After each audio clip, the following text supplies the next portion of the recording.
sky turned black, the stars fell down.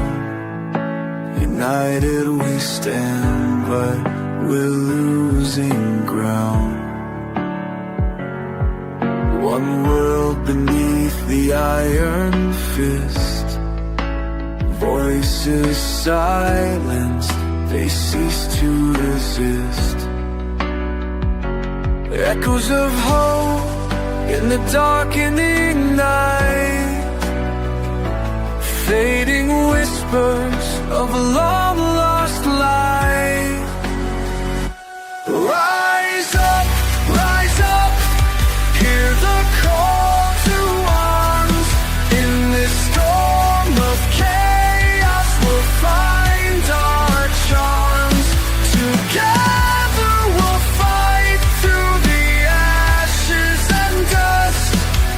A phoenix reborn in our hearts' purest trust.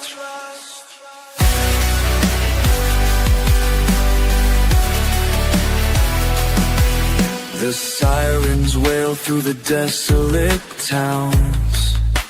Once proud nations painted in the scars of the crown. A single army marching on our dreams. Unity forged in despair, or so it seems.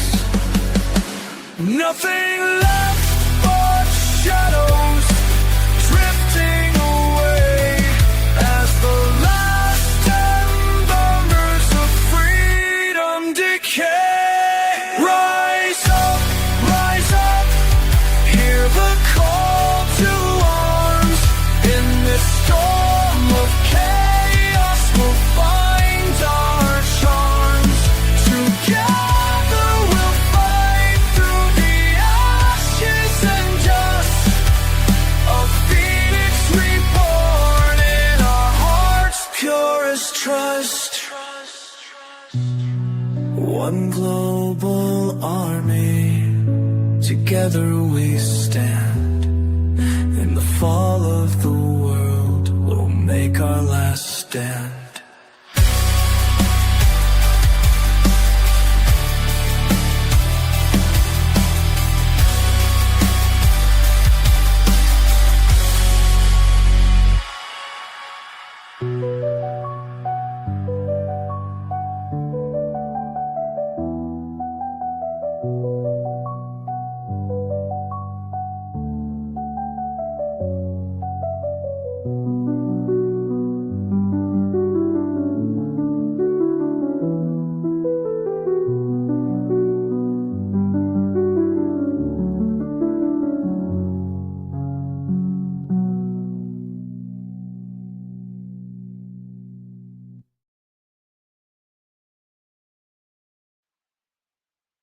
Hello, everybody. I hope you can see the fire okay.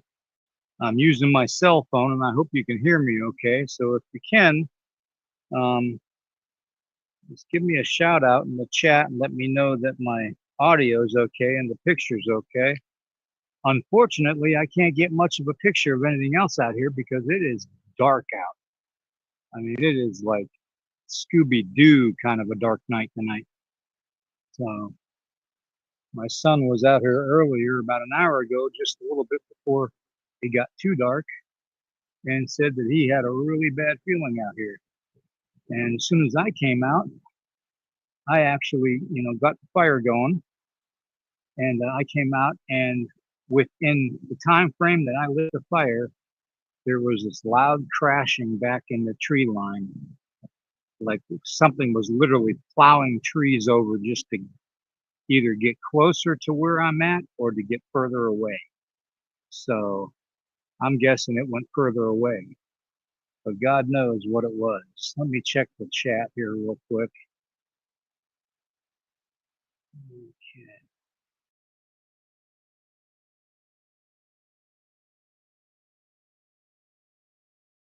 And believe me, I don't have my spectacles on, so bear.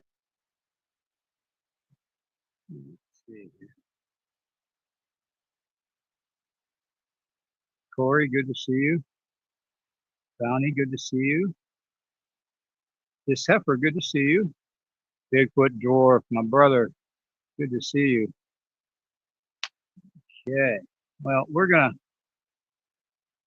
Whoop, I just lost the chat. Hold on. I'll show comments on the screen. That way you guys can see them. That way you guys can see them. All right. Show comments on stage. Do comments. They don't give you much room to see the whole visual effect thing, do they?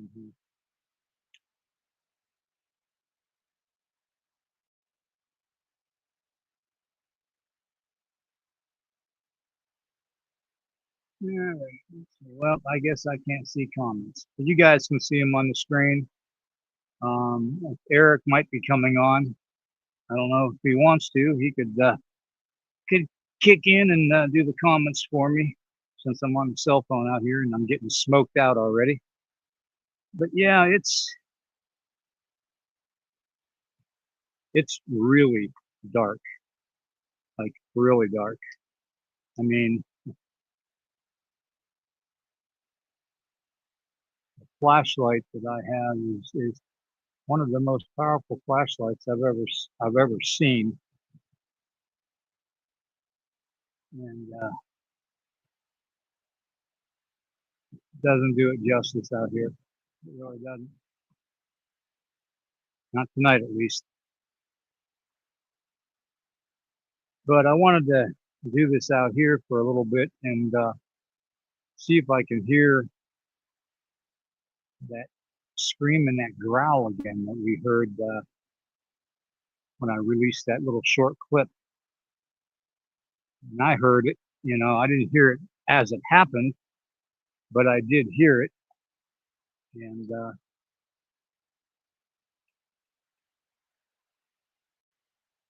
enough to freak you out, that's for sure.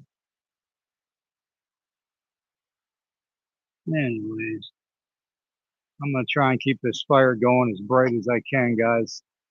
So bear with me. I'm actually throwing cardboard on it too because I got cardboard I got to burn off. So don't be a hater.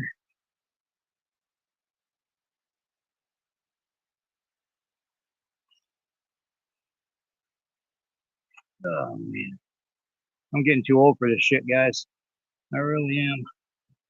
I really am.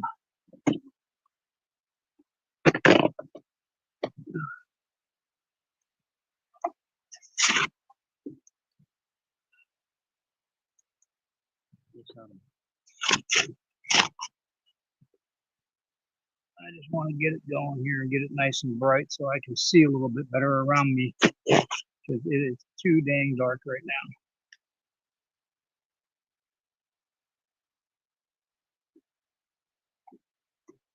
I know that pack of coyotes is very close by. I don't believe that the noise that I heard was the coyotes taking off because this was one big movement all at once. So either it was a bear or something along that lines. But I'm not taking my chances. That's why I want this fire up.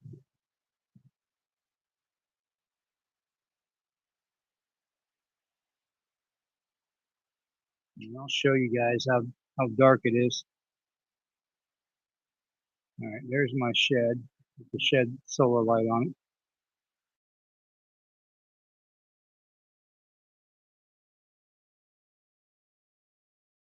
Line is okay. Right in front of you is where I heard the crashing in the trees.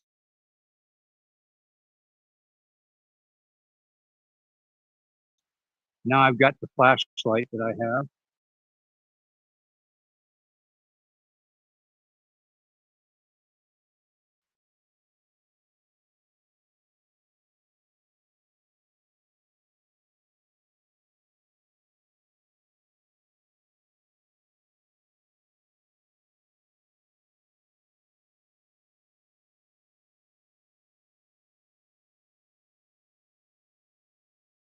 There's the kind of moon I got tonight, guys. not very much of a moon. And I don't have any lights on the back of the house. So bear with me. I'm going to put you guys back towards the fire. Now, the whole reason, I'm not going to be talking the whole time, but I want you guys to actually, well, first off, just enjoy the flames of the fire, you know, because not everybody can have a campfire right now. But I enjoy it. And I don't do outrageously big ones either, so. But I want you guys to kind of listen and see if you can hear something, okay, that I can't hear. We all know with old age goes damn ears. So I'm going to turn my flashlight off. We're going to let the fire burn. And I wish I could see your comments, but you know what? I think I'll go in and get my spectacles. I'm going to leave you guys out here by the fire.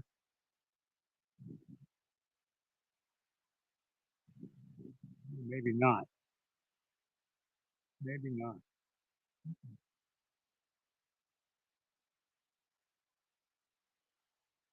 Huh.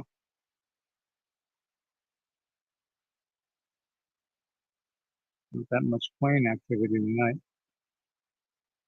I don't even see that many stars out tonight either. Of course, it's early yet. Might not be dark enough for them. Sure is for me. All right, it's starting to die again.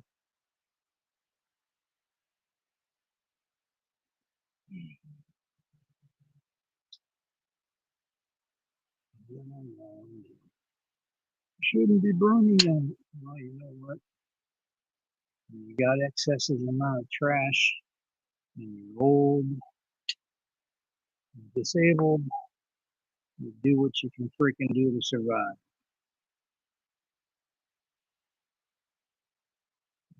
So that should make it a little brighter in here at least.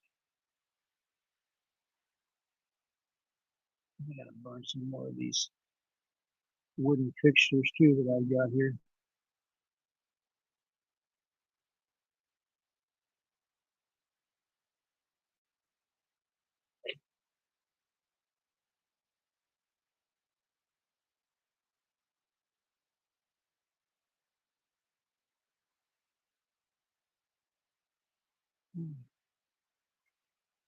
If it gets to be too much, I got water here and all kinds of stuff just in case.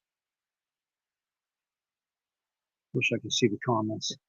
Anyways, we are located in a very, very Civil War area. We really are. Um, well, I don't think there's anywhere in the South that you can't make that claim, but here specifically, we are literally right in the heart of a lot of the skirmishes and stuff in the battles. Just up the road is Gettysburg. Everybody knows about that. And we've got um, Sharpsburg. We've got Battle of Winchester, I believe, over by the Bell Grove plantation. And we've got Battle of Tom's Brook. We got Fisher's Hill, which was a skirmish. I mean, the whole area is just literally blood-soaked grounds. A lot of tragedy. And literally where we are at is where the Confederate soldiers camped. Believe that. And what's funny about the whole history of this area is the leading person for the Confederate Army was Jackson, and the leading soldier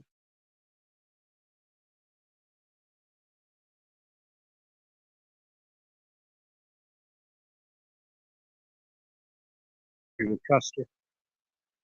So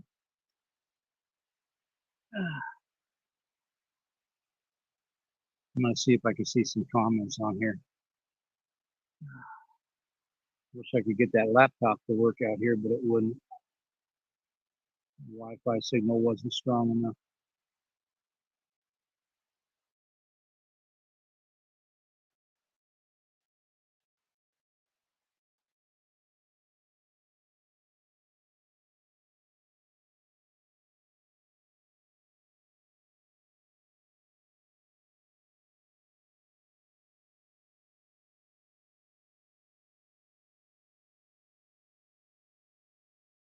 No, some of them, not all of them.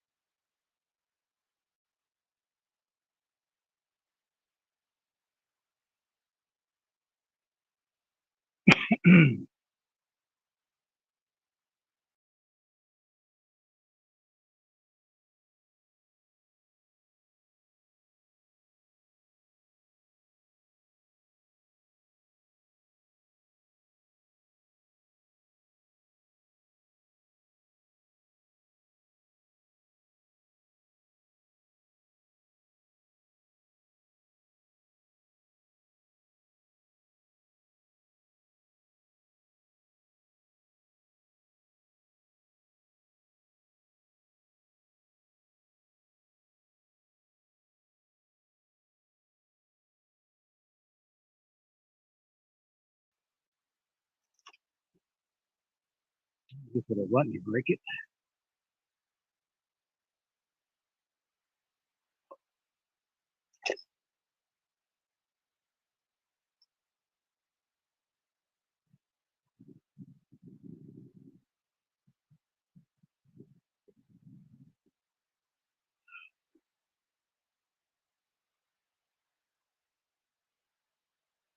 Just hoping you all will be able to hear the coyotes and stuff tonight. Big old.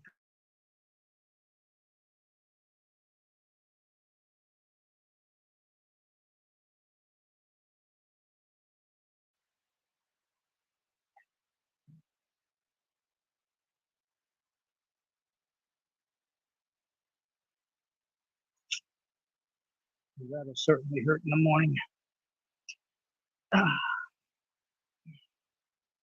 What I get for stumbling around out here in the dark.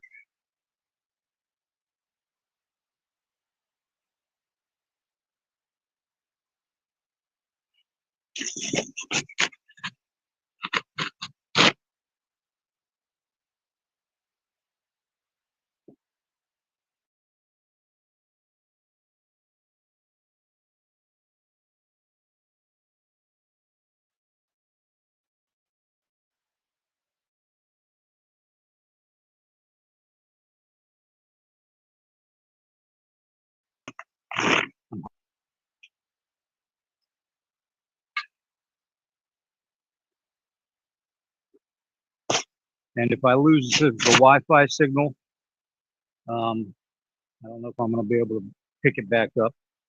So if I do lose it, just bear with me. I might be able to bring it back up, and I might not. I stepped on a damn nail. Anyways, let's see.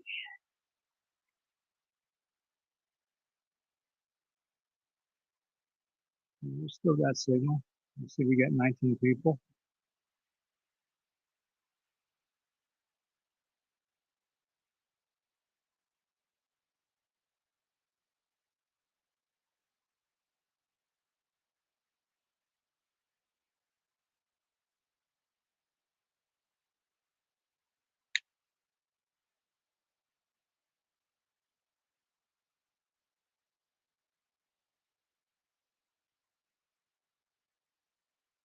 Got 21 people. Okay, Eric, if you're listening, I could use you, bro. This Wi-Fi is terrible.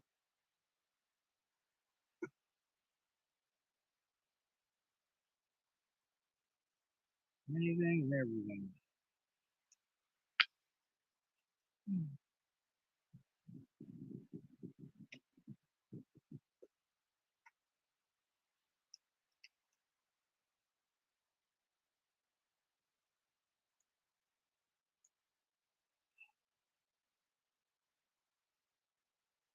don't hear anything yet.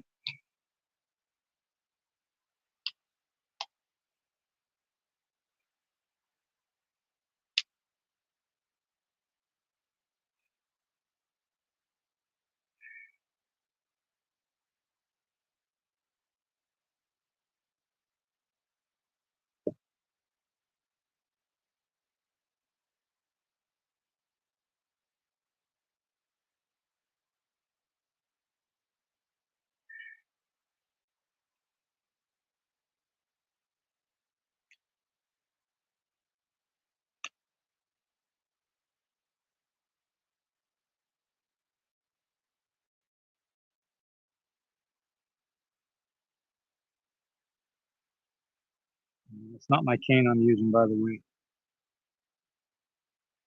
It's actually a metal post that I have, actually aluminum, and one of the old canvas tents that I'm using to stoke the fire.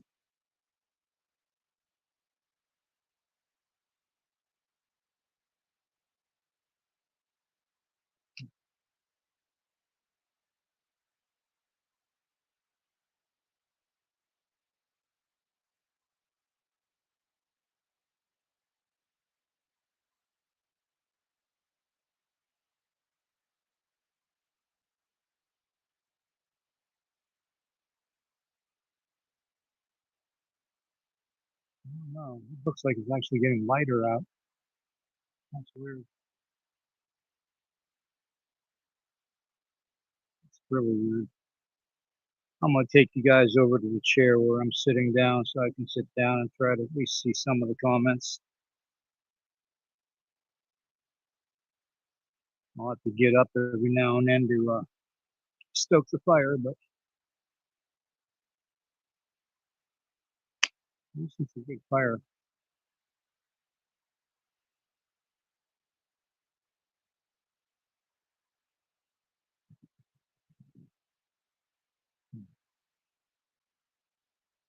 Way too early though. You get a lot of weird stuff happening. Let's see.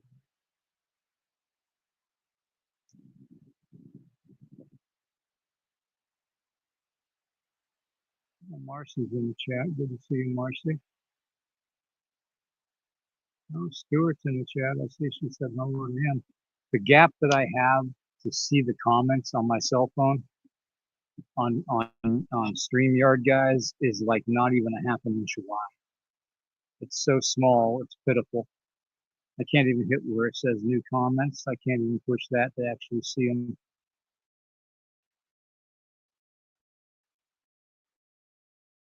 Ridiculous.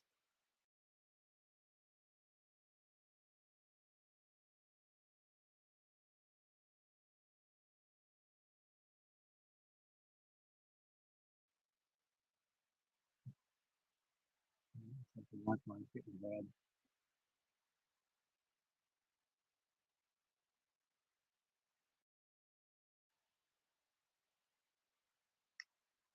If you all be able to see the sky or not with this phone. Let's try it and see.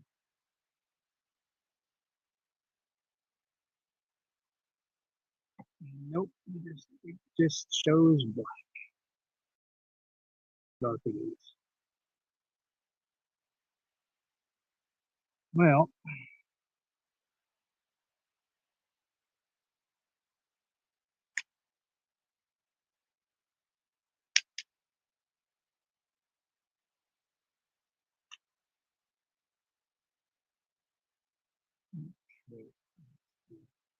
oh, Juno's in the house. Corey's in the house. Good to see you. Urso, good to see you. Thanks for being here.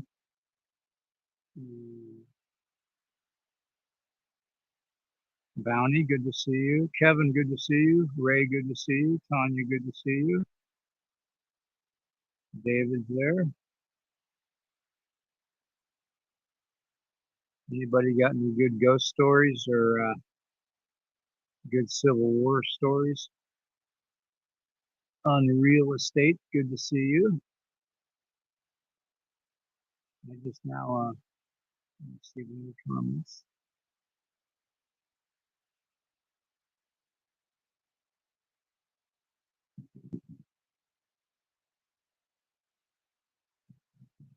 Battles and camps. That's the last comment I see. It was David.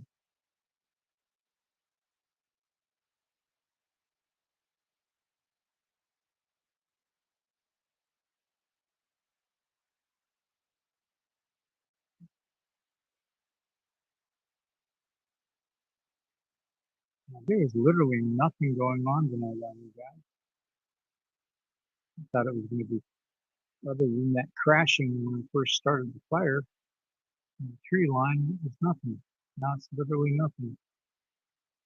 I mean, that could have been a black bear, that could have been deer, it could have been anything really. It certainly wasn't the pack of coyotes that was making that kind of a loud crashing, but it sounded like they were just trashing everything back there to get away from me. So,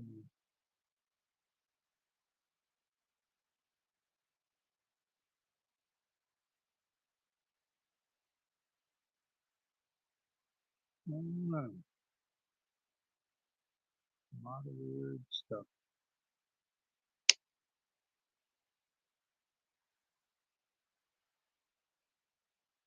I don't know why this thing will not let me see the whole chat. It's ridiculous.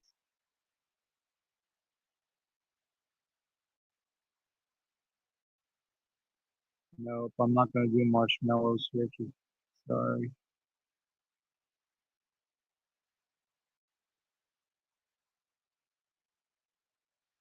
Where Ray was living at was a major battlefield, Richmond, Kentucky Civil War. Oh yeah, I've heard of that one. All right, Corey, you want to come on? That's fine. I'll bring you on. I'll have to find the link. I'm not used to using the cell phone for this, guys. So hold on. Let me get the link for Corey. I'm gonna put it in the chat.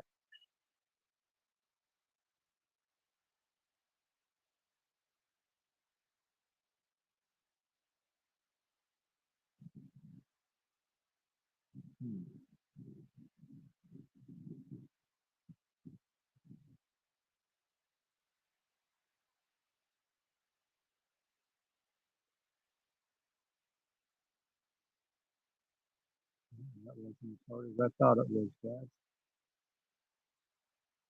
It is a small screen, just so you know. I don't have the best of phones. Okay, let me get back to the chat. Post. Hey, if you all want to take turns coming on too, that's fine with me.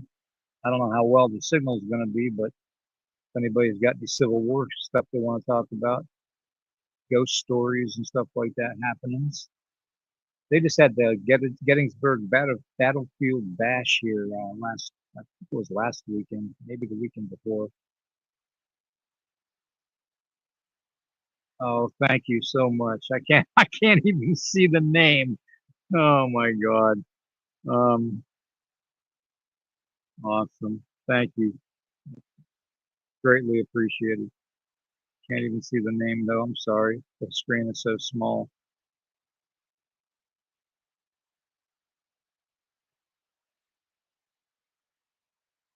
Okay, I believe I put it in the chat, Corey, for you.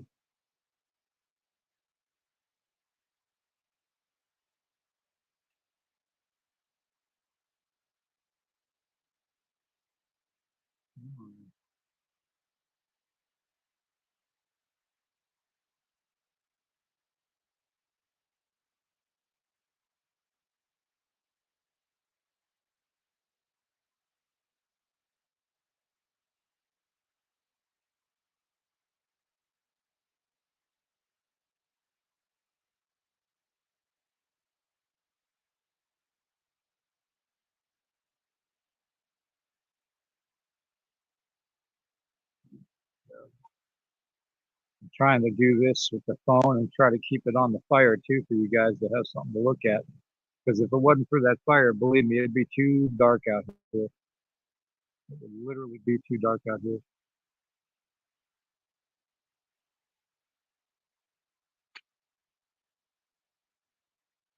Back.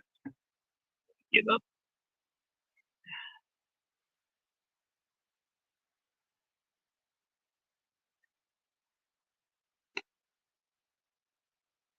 Get that going, I guess.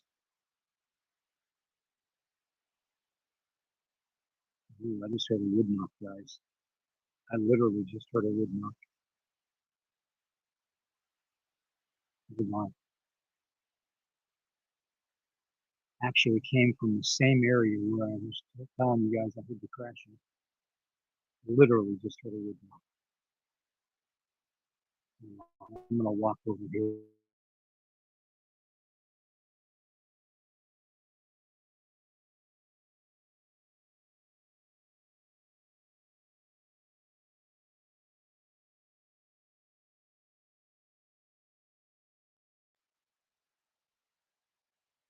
Thank you, David, for the flashlight, bro.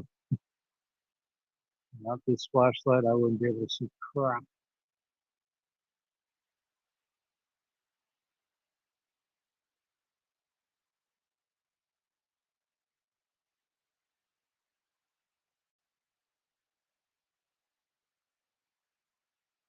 Literally heard a wood knock right over there.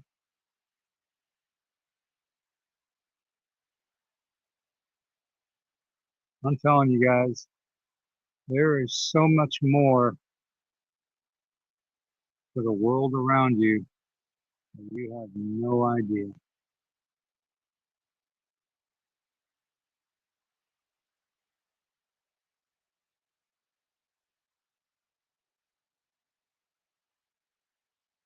Right there, the wood knock.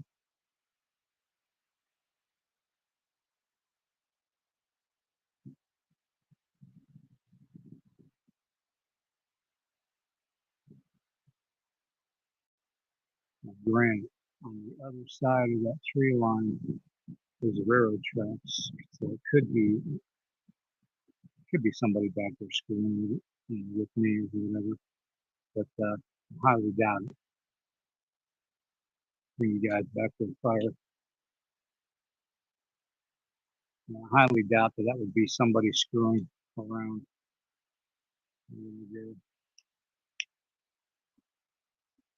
Get this fire going. I'll look at the chat here in a second, guys. And I'm telling you guys, I'm getting too damn old for this crap. This is young folks' business to do anymore. Literally.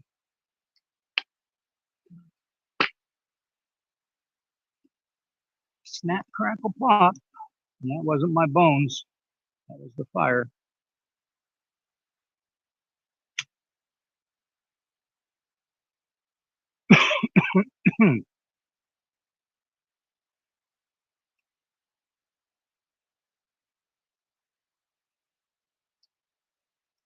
Oh, there's a piece of wood here.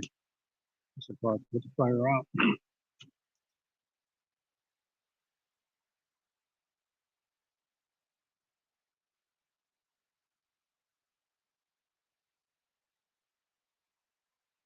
can't believe I actually heard that.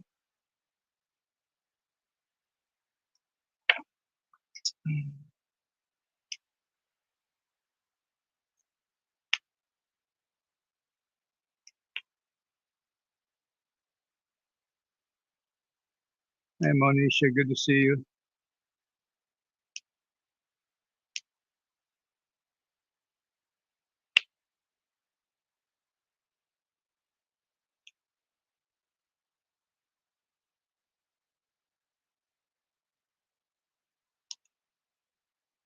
Will this not let me see you guys' comment?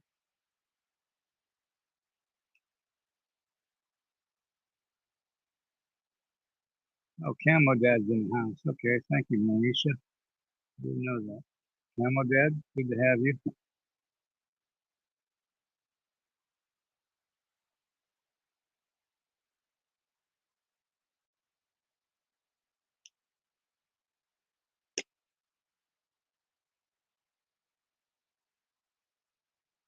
I'm going to be quiet for a little bit, guys.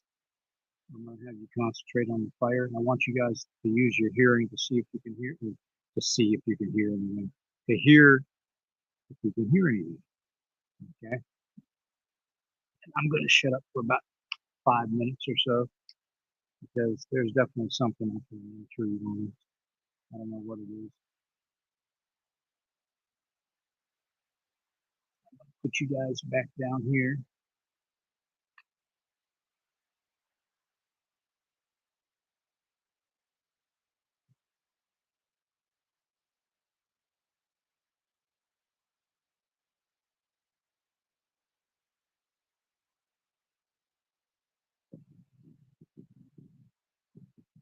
Hmm.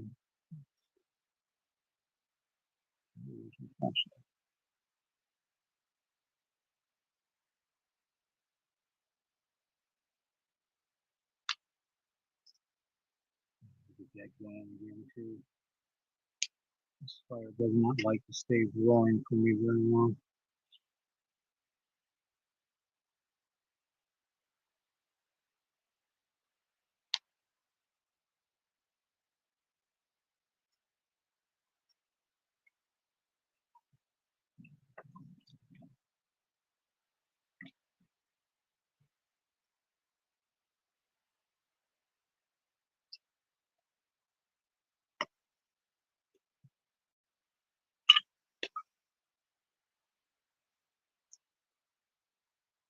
Hearing movement, if you wouldn't mind, just so you guys know. Like I said, it could be a bear. Yeah.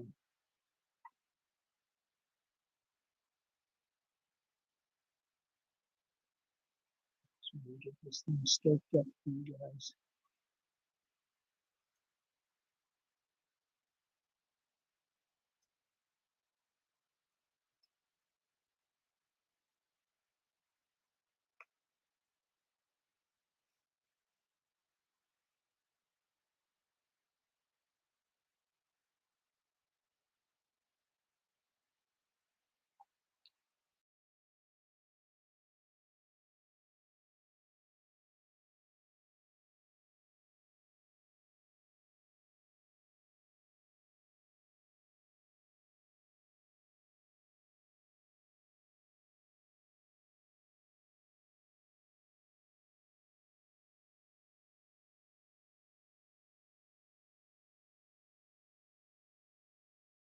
Everybody keep Stuart in line.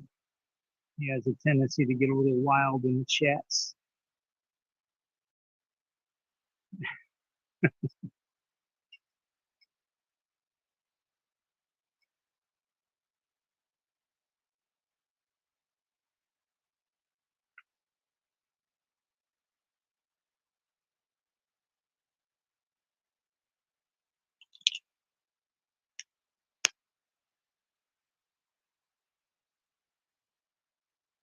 I should keep it going for a little bit, guys.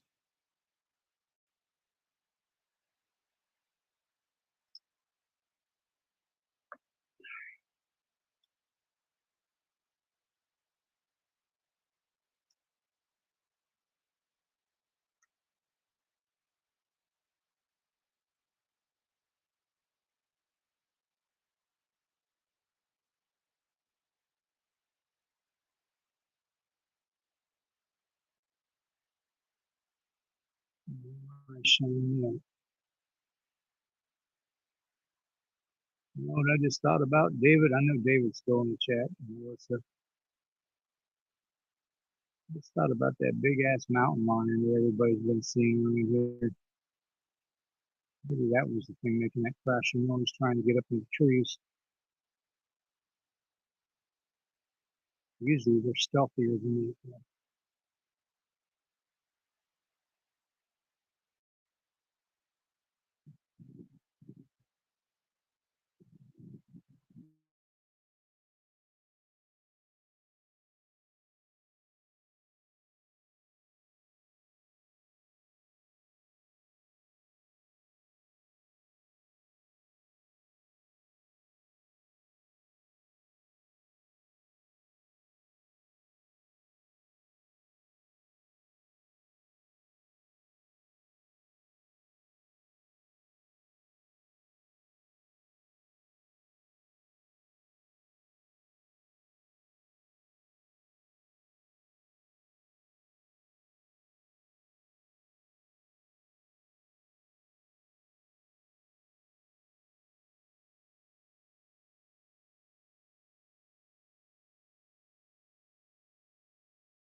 Wi-Fi signal. It's really bad, guys. But yeah, there's definitely something going on in the tree line. I don't know you guys, but I heard some more crashing back here.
How we doing?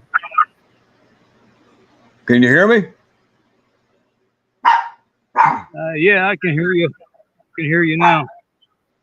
All right, great, great.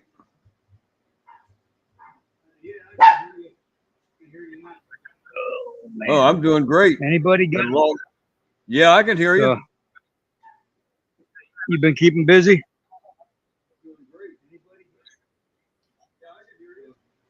Yeah, hold on a minute. Let me turn my computer down. I'm getting feedback.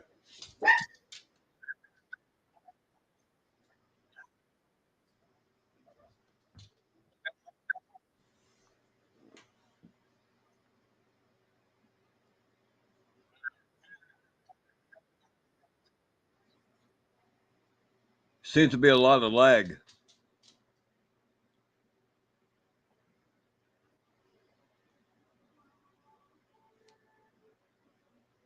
Right now, I'm on my laptop.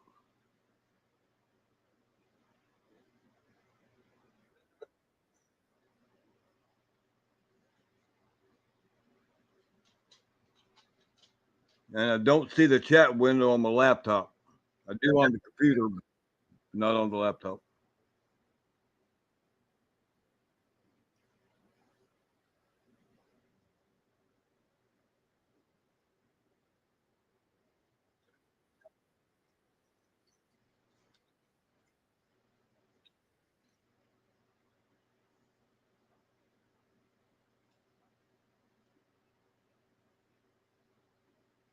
Those in chat, can you see me on the screen?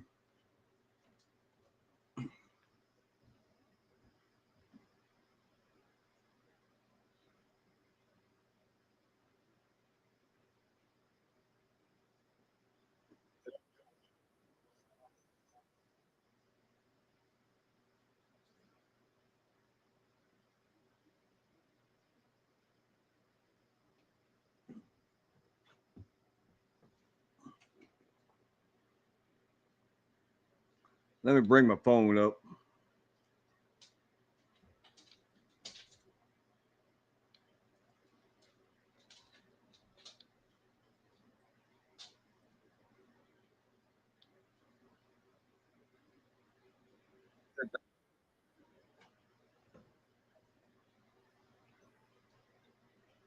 I guess William's still having a little bit of trouble.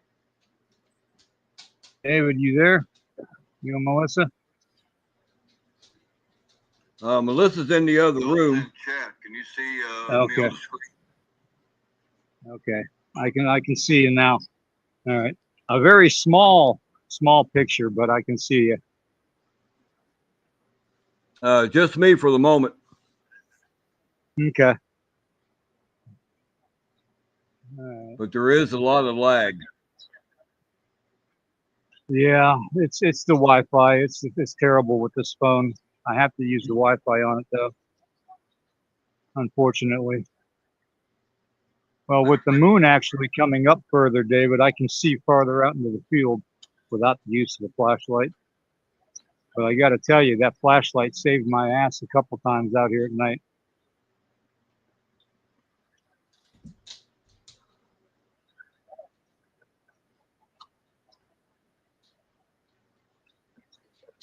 I guess William's still having a little trouble. David, you there? You and Melissa? Melissa? Yeah, our audio is not syncing up with the video from what I could tell. There's a lot of lag. Okay. All right. But on my end, everything seems to be running smooth. Okay. All right. Well, I don't know. I was going to try and take a walk around the wood line and stuff here and see what I got going on with all this noise over here. Literally sounded, I mean, if it wasn't a black bear or something along that size, it could have been a couple deer for that matter too, but it was loud. It was very loud. Yeah.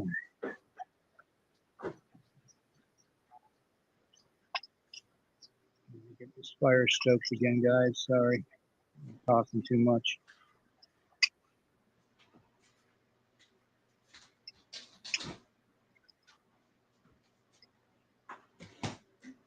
Let's see. You know what? My brain says no, but my heart says yes. I'm gonna burn you. Yeah, and your audio goes from a little loud to a little low. Yeah, that's the batteries on this Bluetooth device that I've got wearing right now, so I could be hands-free. Well, if they lose me this time, I'm just gonna cut it off because it's nothing that I can't really record at least and put up later. So I don't want to waste everybody's time. Well,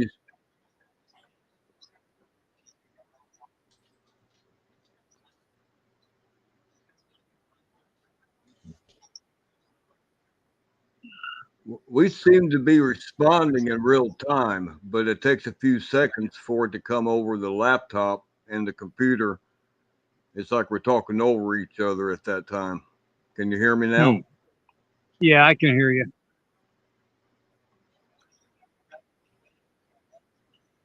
Do you hear what's coming across what I just said a minute ago? Yeah, about the laptop. Yeah.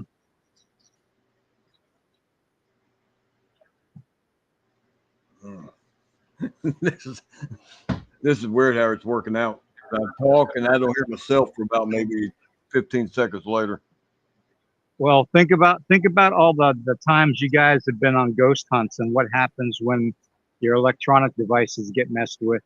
I think the exact same thing's happening here because we literally live in where the southern encampment was, in this area, and and that could be a cause for a lot of the orbs and stuff that we see around here too at night.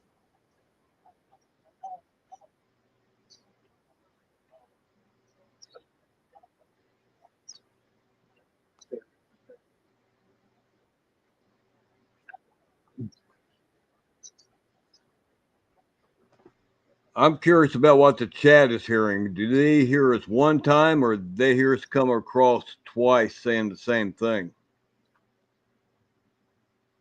Good question. I don't think they're paying attention.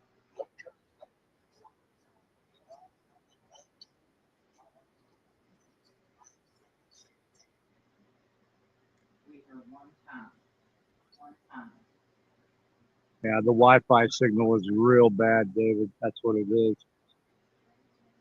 But it happens all the time from here. I don't know why.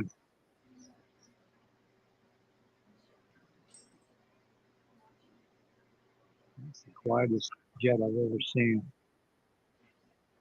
Yeah. It's obviously a jet that I'm. Well, I thought I'd come on and at least see where you stand on that end. So if you want to try it in the future, you might be able to come up with a solution, like a little repeater to have out there to boost the signal or something.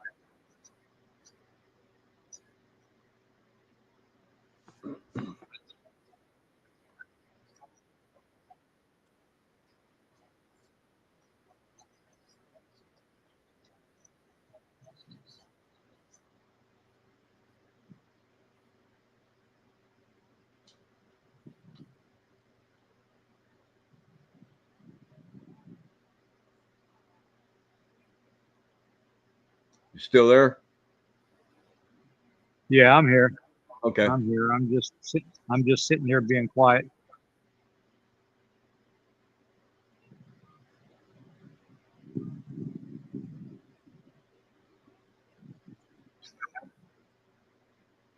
I swear to God, that tree knock. I only heard the one tree knock too, so it could be somebody back there camped or something.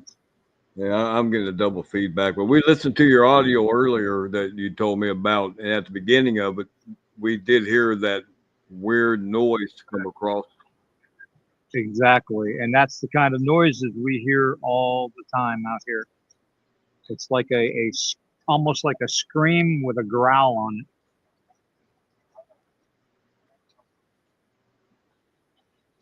but it's only at night.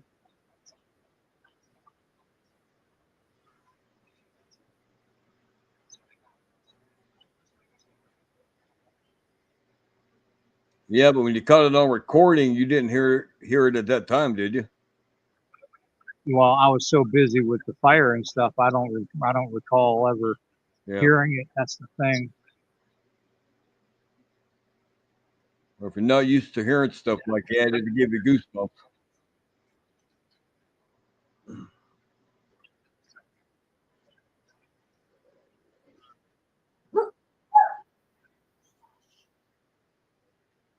9:30 when I recorded that.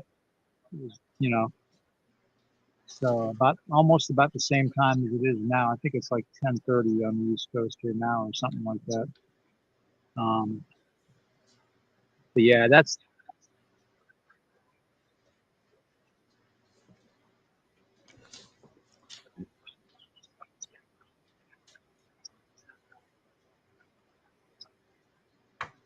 Yeah, it was very strange.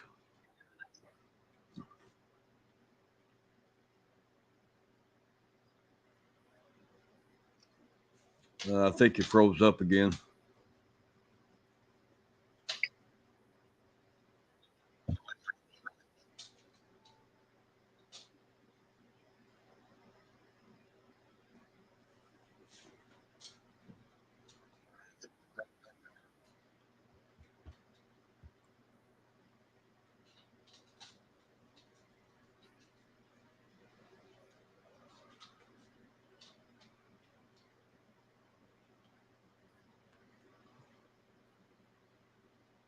definitely a jet flying over.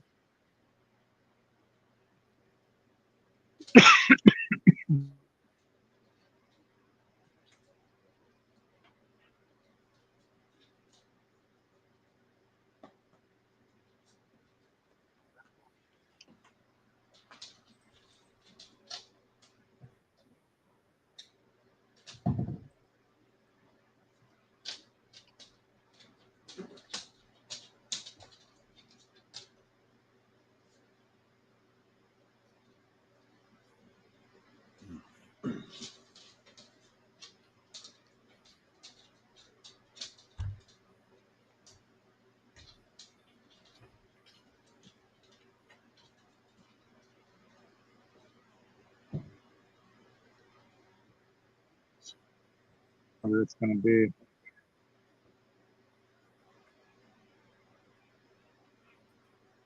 Wi-Fi. Everything on StreamYard looks like it's working fine, though. You got your banner at the bottom scrolling. I seem to be fine as far as movement and stuff. But I just get that feedback or Good. get a double repeat of what I'm saying. I don't even know why that is usually. To tell you the truth.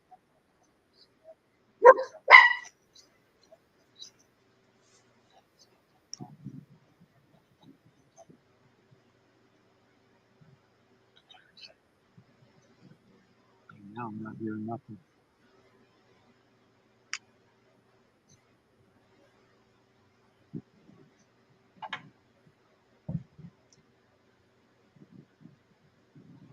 Like I said, at least the moon came up enough to where you can at least have a light, a little bit of a light on the field, but it's not overwhelmingly bright, but it's enough to be able to make out, movement. So the tree line is still as dark as ever.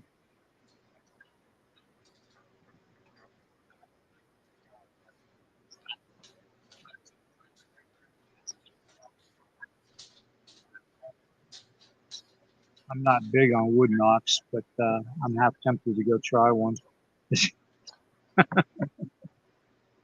Have you got a lot of water running along a creek bed back here? No, I can't even hear the water right now.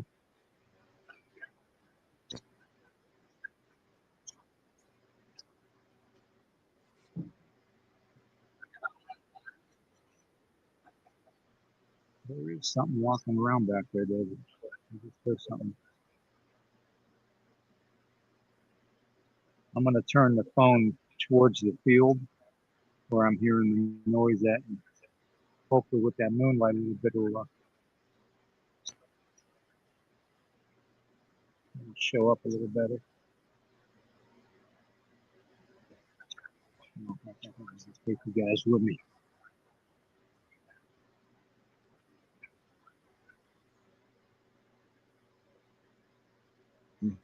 Yeah. Hello, Roxanne. Moonlight doesn't do any good. I just heard something walking back there.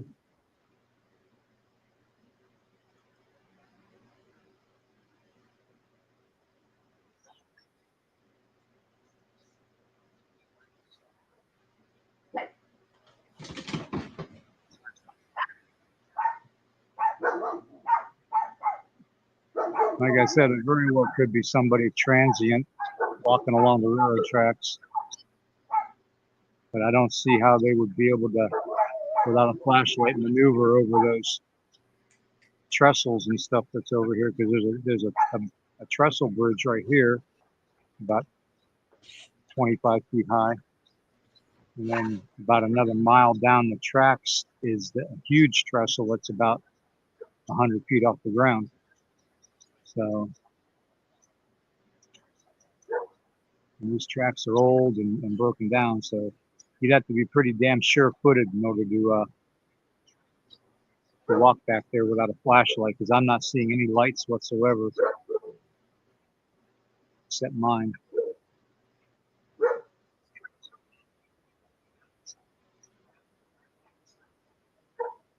It's freaking weird.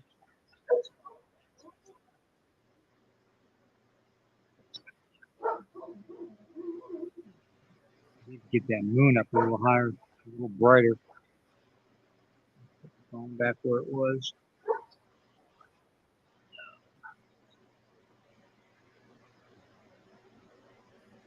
I'm using my ingenuity tonight, guys. I've got the cell phone holder out here, and I got it held up with a rock.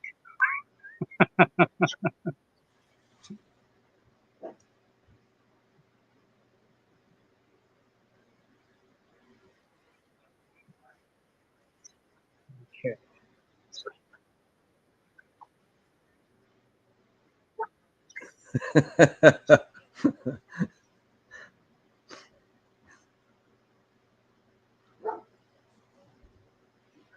So you don't have a selfie stick? No, I don't.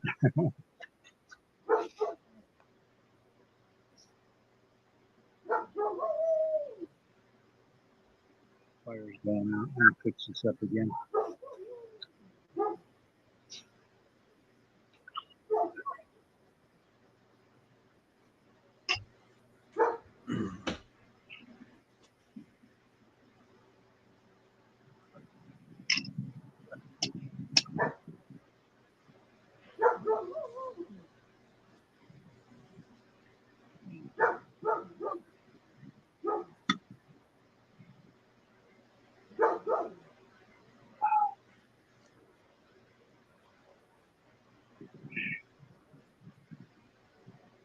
That's one thing I could do. I could just sit back and watch a campfire for hours.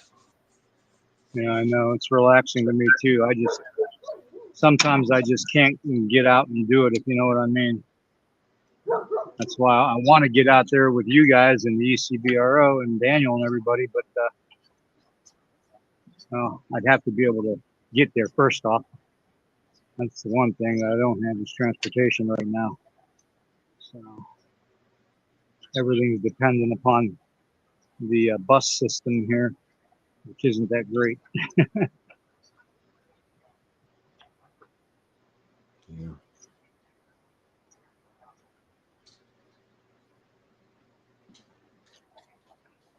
I got more wood balance.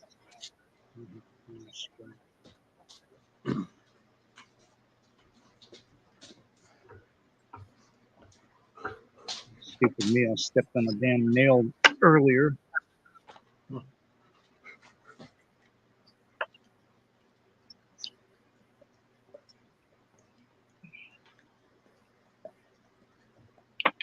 But just like the military, they teach you to swallow your pain. Of course, with my old man, I had no choice but to do that with my father and my mother. Swallow your pain. Yep, suck it up.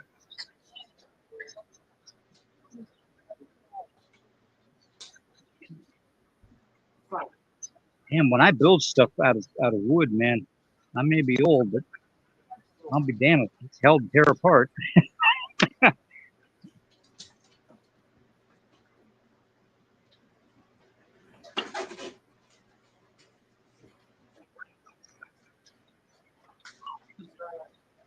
Break off. Oh, yeah.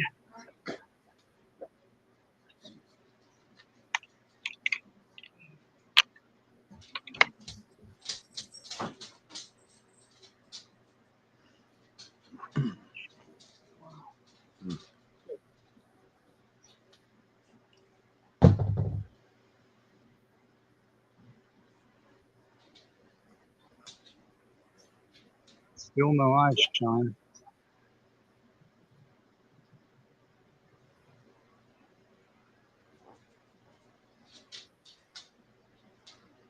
Did you see the big moon earlier? No, I didn't actually. I'm looking at a tiny moon right now. Yeah, it was huge earlier, coming up on the horizon. I think that's when Dylan might have seen it and freaked him out a little bit. He said it just felt creepy out here. That would probably do it. Oh, that and the location. It's only at night though when it gets creepy. During the day, I mean, we have weird stuff happen inside the house and stuff. You know, like certain shadows, and even little Jacob, Tracy's little dog, sees everything now and then. He'll be staring somewhere, and you know how animals are really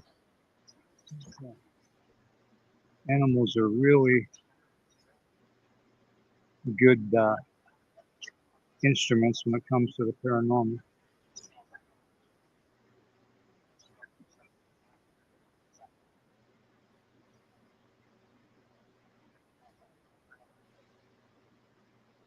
Yeah, I wonder if I get these. They're in I tune wonder if I with can it. get. Yeah, I wonder if I can get these coyotes going.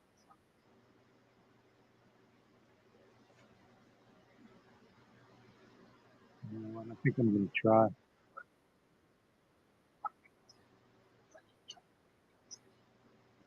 Got to be close. They usually are. I'm gonna try and get them going.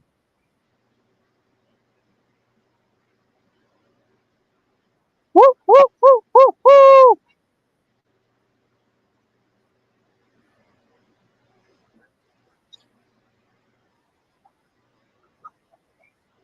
You got Luna's attention.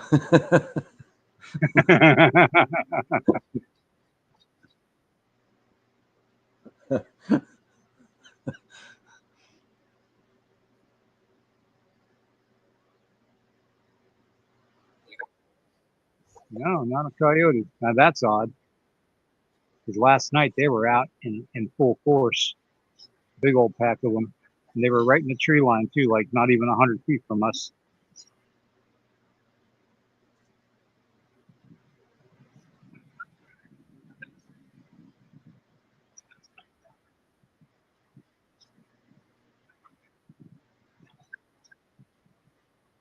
I'll just sit and listen.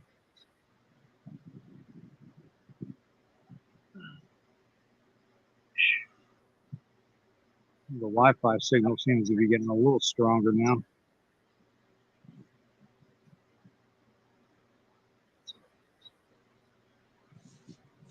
Yeah, we still get that double feedback when we talk. About 20 seconds later, it's like we're talking all over again. Then we'll be talking over what we said and try to say something new, and we're still talking from 20 seconds earlier. Has anybody in the chat said that they hear a double talk?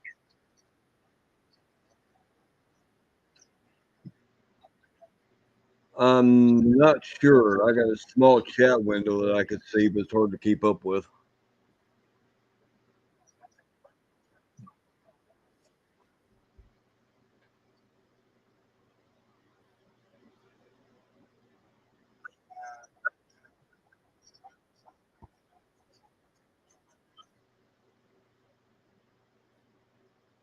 Yeah, I've not experienced this before. It could be the lag from the Wi-Fi.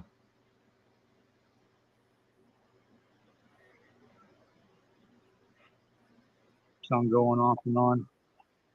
Yeah, it might. It's about If 20. URSO says haven't heard any, so it might just be our equipment communicating back and forth.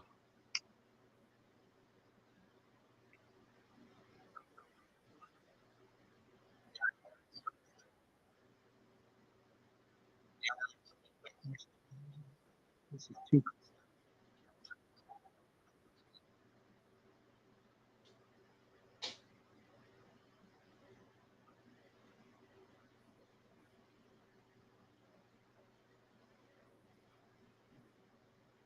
But one way to find out, the next time you're in the house, we'll try this again and see if it clears up when you're in there by your router.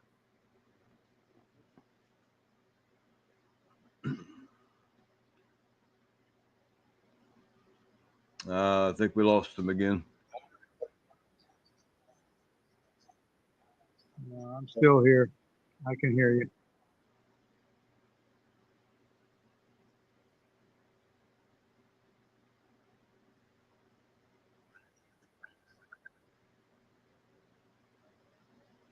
So I just heard myself again there.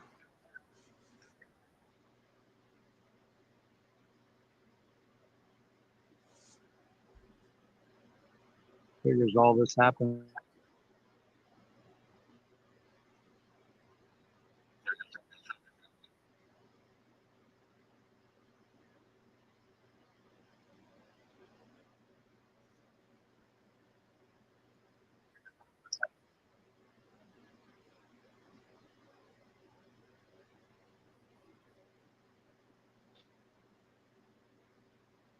If we lose much more Wi-Fi on signal on this, I might just shut it down, David. I don't know. Doesn't seem to be much happening tonight. Of course, then again, it could be because of the whole weekend rigmaroles that they got going on.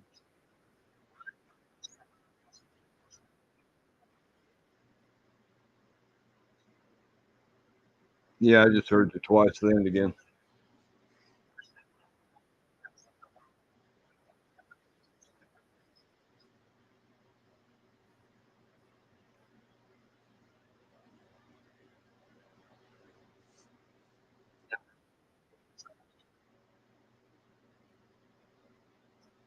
Are you setting anything up for tomorrow's yard crawl?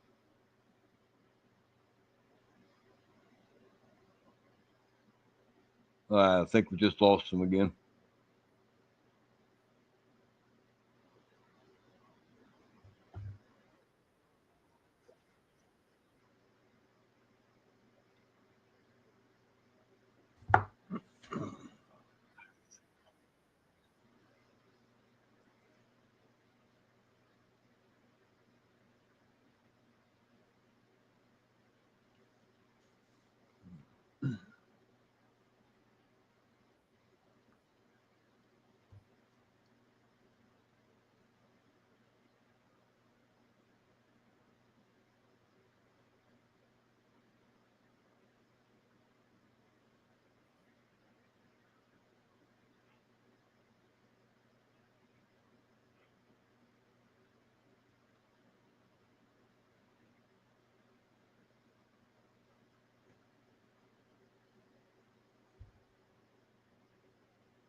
Hmm.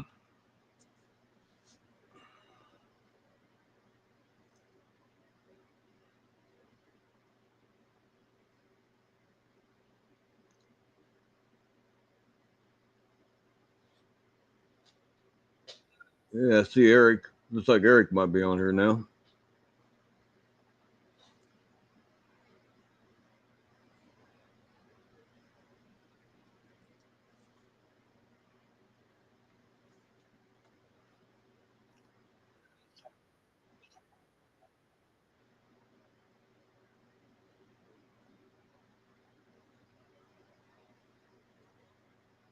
Strange hearing this double talk on my end. I guess we lost him again.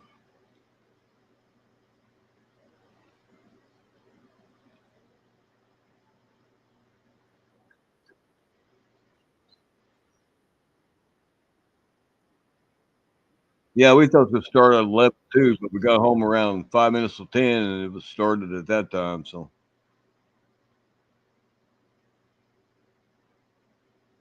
which is fine.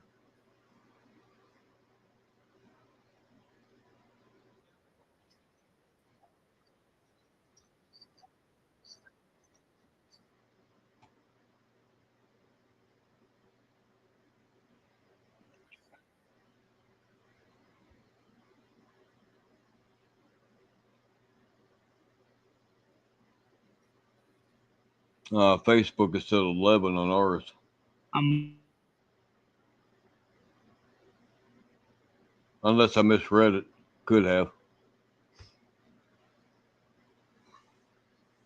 I'm used to 11 o'clock.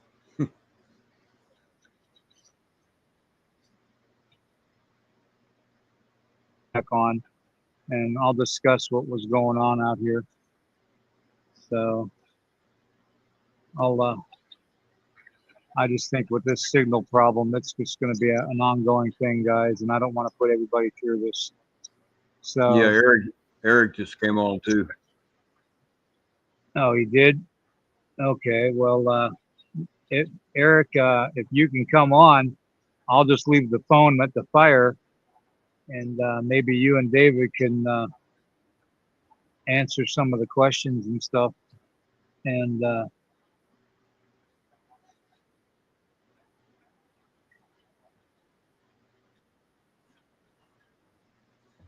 I mean, I'm not hearing a whole lot, but what I'm hearing is like individual, like it's a singular thing moving back there in the tree line. It's hard to make out if it's something two-legged or something four-legged.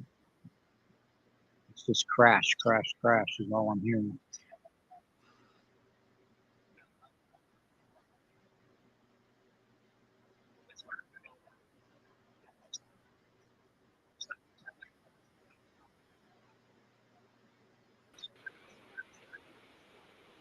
Hey, Eric. Hey, Sorry. sorry guys, I thought I started at 11.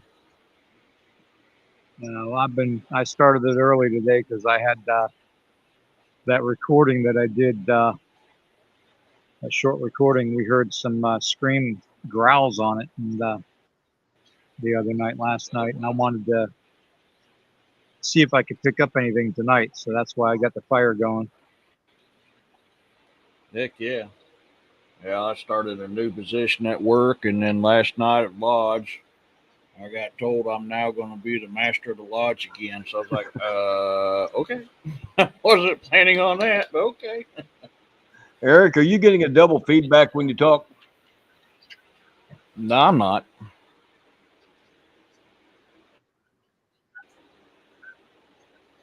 Right now, I mean, my computer's acting up. It's running slow. I'm still trying to pull up the other deal so I can see see it on the screen and text. I'm trying to use my phone now. I'm on the phone with Viasat most of the day, and they're going to send somebody out. Oh, okay, Vicky. Yeah. Heck yeah, Vicky. I'll be looking forward to that. But yeah, I'm not even set up. I was like, oh crap, and then my computer didn't want to start, so I was like, damn it. Of course, my AC goes out, so I don't got I ain't got no air. It's like 90 degrees in here, so I've got a fan. Oh, that might be the fan you're hearing. I've got a fan in the window here, and I got another fan over here blowing, trying to keep it cool in here because it's 90 degrees in this house.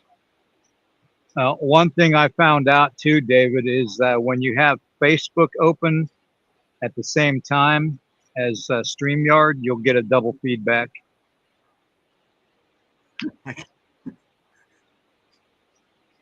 Oh, mine is like continuous talking. We all talk and then get to repeat.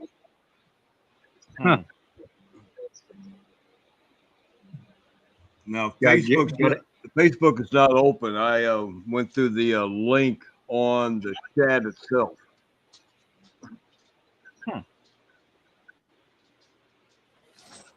Can you send me the link through Messenger?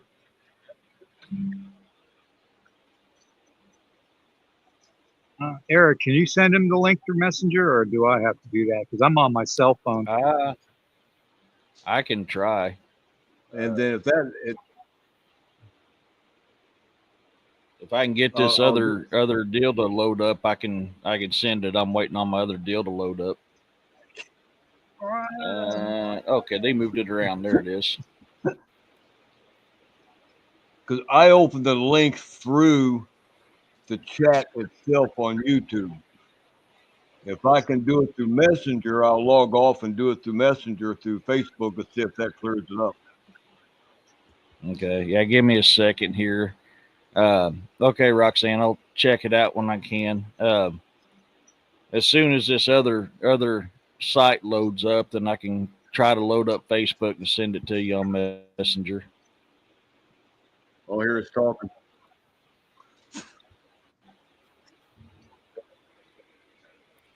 Man, earlier there wasn't a jet or anything in the sky. Now there's all kinds of them. I tell you, you know what's weird is there's like a crap ton of flies, and the damn things are biting. And it's not even raining. I mean, like these things bite all the time, and it's hot as hell and sunny here in clear skies.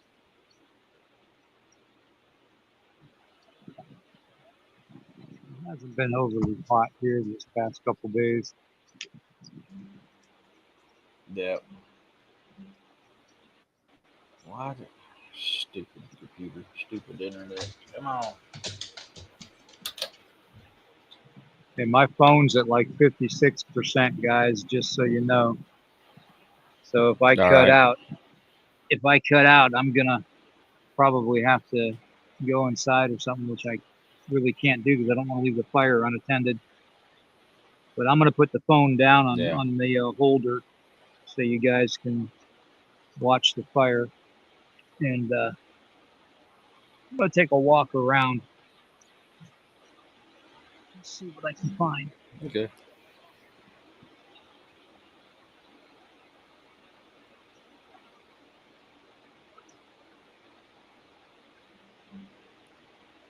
This thing ain't loading.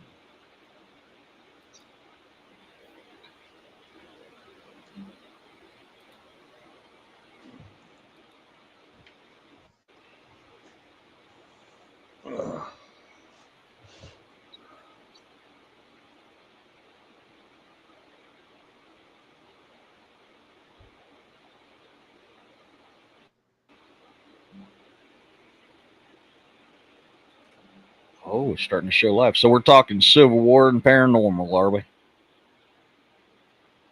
Yeah. Yeah, and if anybody has any ghost stories they want to tell too. Once upon a time in band camp. Man, ghost stories, there's a lot of those. I may be having access to a an American pyramid here soon.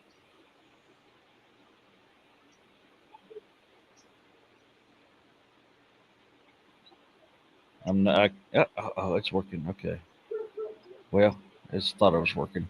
So if I can, I'm going to be. I won't be able to do any documentation at first. I'm going to have to work my way into it. But as soon as I can, I'm going to try to work my way into doing some documentation. But I can't give the location away. Well, that's probably best not to give any locations away nowadays. Yeah, I can't blame the man. I really cannot blame him at all. William, do you hear a double feedback? No, I do not. I'm gonna try to wait for that link because I can't function with the double feedback. I'm gonna sign off, and if I get that other link through Messenger, I'll try to sign back on. Okay, Dave. Yeah, it's trying If I'm not here, give me time to go back inside and get on the laptop so I can log in. Yep.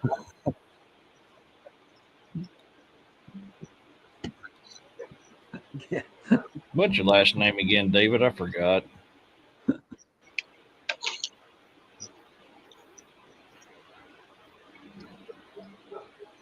David? Lester. That's what I thought. For some reason, your picture looks different. I was like, man, did I forget? I'll be standing by if it works out.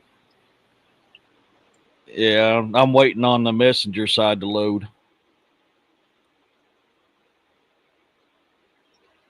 I wonder if I can bring my laptop Come out on. here.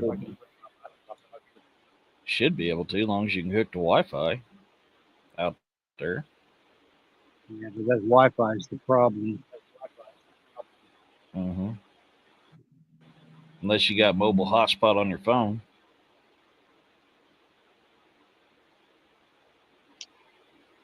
Oh, come on, man. You're going to do this to me now. We're almost loaded. Jiminy Christmas.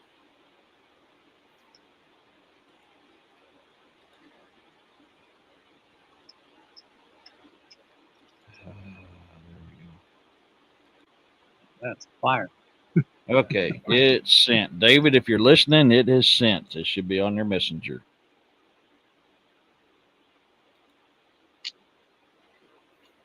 Too bad we don't have Christmas music to play. Deck the halls with bells of jolly. La la la la la la la. I think I messed that up, but that's okay. Jingle bells, Batman smells, Robin laid an egg. Batmobile lost a wheel and Joker got away. Hey, I remember that one.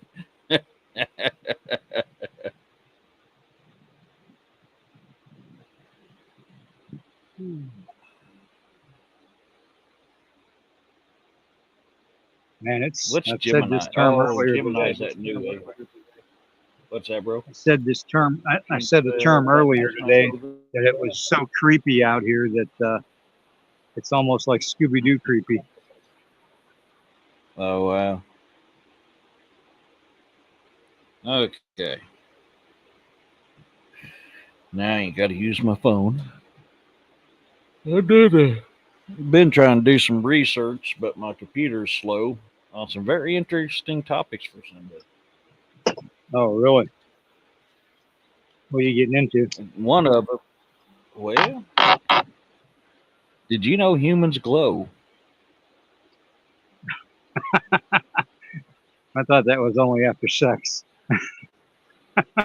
I did too. Or in Mr. Burns's case, he gets to messing with the radiation from the nuclear facility. Yeah, I know what that's like. Okay, you got it. But yeah, I'm looking into it because it's giving me some hypotheses. This is, so I'll be covering a little bit of that Sunday, and little food for everybody. In all of the stained glass pictures you see of Yeshua, what is always in the corner of those stained glass windows?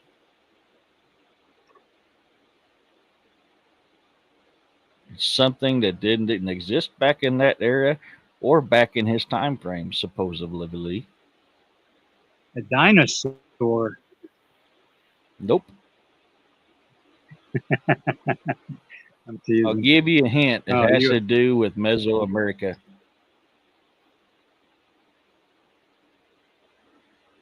Come on, somebody answer that. I'm brain Not dead right now. Lotus. I'm trying to deal with this fire. Modern day corn. Now the Hopi had corn for the longest time. But not modern corn. And corn never existed in the Middle East. Corn was invented here in the United States from maize, the combination of maize and something else. I can't remember off the top of my head. So what was modern day corn doing associated with Jesus? Food for thought for Sunday.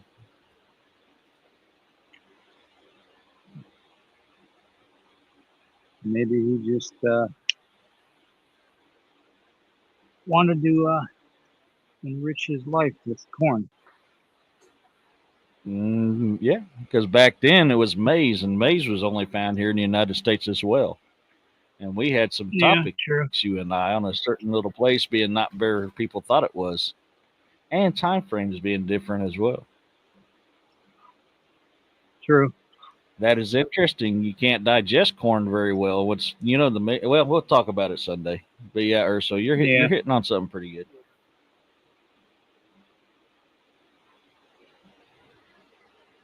Sorry, I'm trying to get this fire stoked again.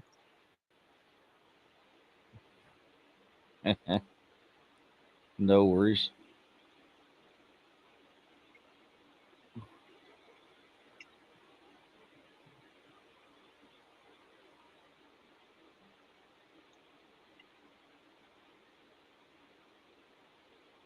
That should be David. That should be for the live stream. You'll have to create a account, I guess. I went to share your. Okay, so let me find something else here. Let me try a different one. Give me a second, buddy. They've changed this StreamYard around, so I'm kind of confused on what's what.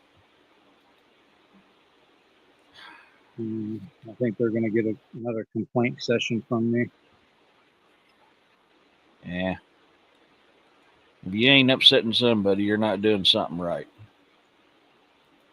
Give me a second, David. I've got another one I'll send to you, buddy.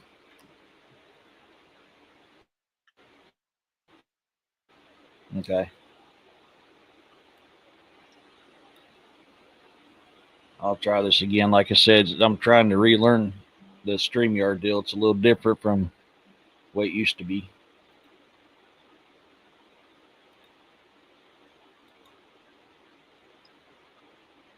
Okay, I just sent you a new link. Try that, buddy. Well, it's sending. Never mind. Hold on. And sent. Try that one. Yeah, freaky. A link to the rabbit hole. Okay, he's got it.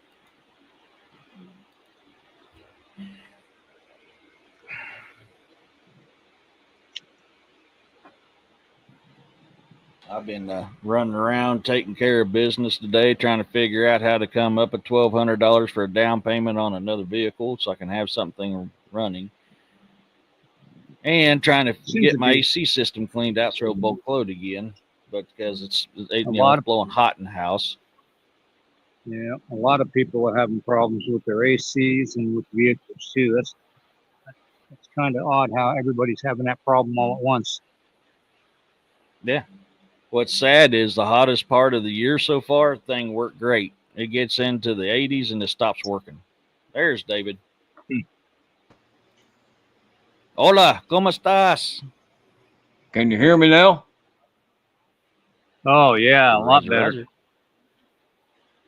The Knights Templar. That's a good question, Joanne.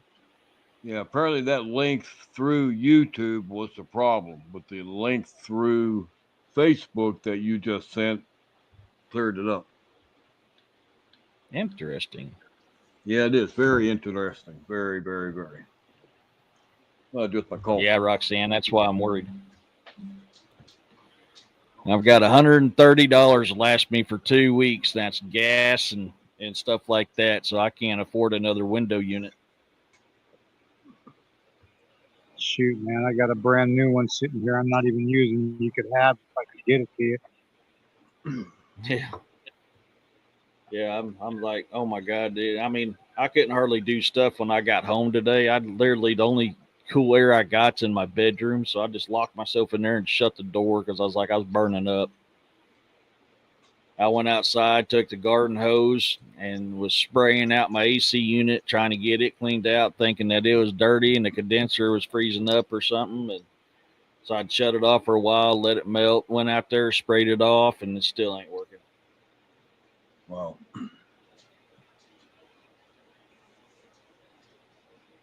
So the fluffy guy is sweaty.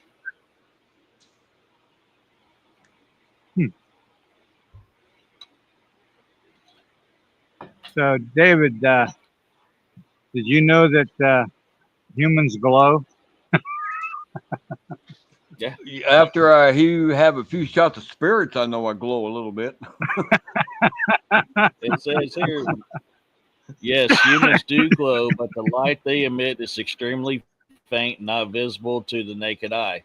The bioluminescence is linked to a metabolic process and follows a daily rhythm, with the highest levels of light emission occurring in the late afternoon.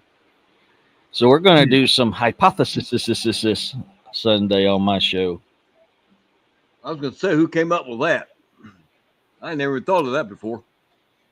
Well, oddly enough, a buddy of mine that's starting to learn about this stuff, which questions me almost daily on certain things, and I help him to connect dots almost on a daily basis, told me that. And I was like, I never really thought about looking into that.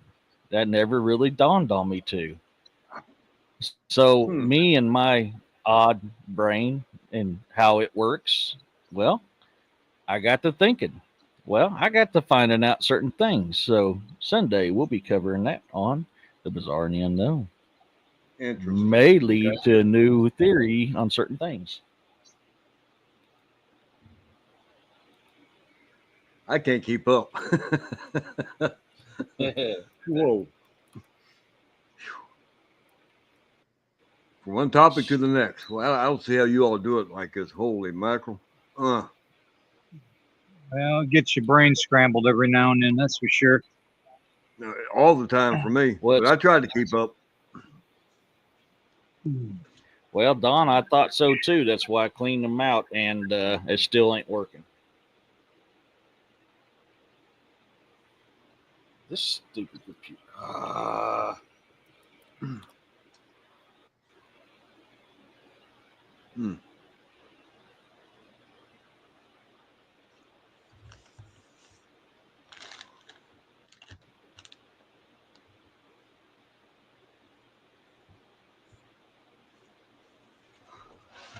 Have you heard anything else out there, Sorry, William?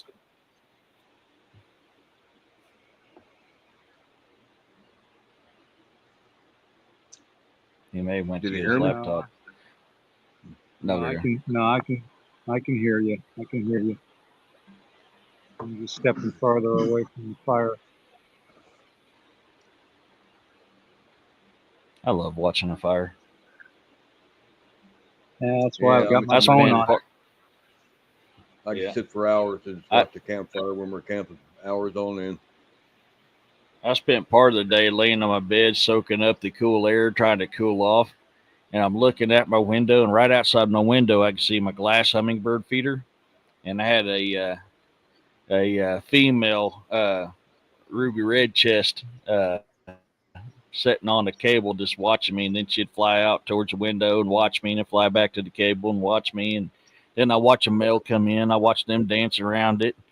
I literally spent an hour watching hummingbirds and didn't even realize it'd been that long. I constantly do stuff like that. Mhm. Yeah, easy to do. Yeah. I think I've seen William walking around back there. Yeah, I'm walking around.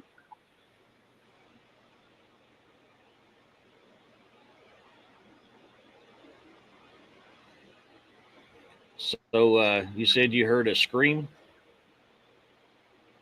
Well, if you go back to yesterday, I posted a 1 minute short video of me doing a Mhm. fire out here, and in that video, when I said the word shed, you hear it, and then when I said the word pricker bush, or because we removed the big pricker bush that was behind the shed here, and Mhm. they said, "Oh, did you hear that?" And I went back and I listened to it, and sure enough, it was a scream with a growl. Yeah, and it wasn't quick either because we listened to it several times today, and it probably lasted about maybe a second, second and a half. It's just continuous type, like you're describing it. I didn't quite hear the scream, but the growl. I mean, Eric's going to have to go back and pull that up. And it's shortly after he started the video that we heard that. Now, I don't know if there's any more beyond that. We were out running around all day, but yeah, we definitely picked up on it. You could definitely hear it. That's the only reason I wanted I'll to have do this pull it fire. up. Mhm. Yeah, I'll have to pull it up. I was at Lodge last night, so I didn't see the video. And then today's my normal run like hell all over the place day, Fridays. I do everything that I can't do in the work during the week on a Friday. Yeah.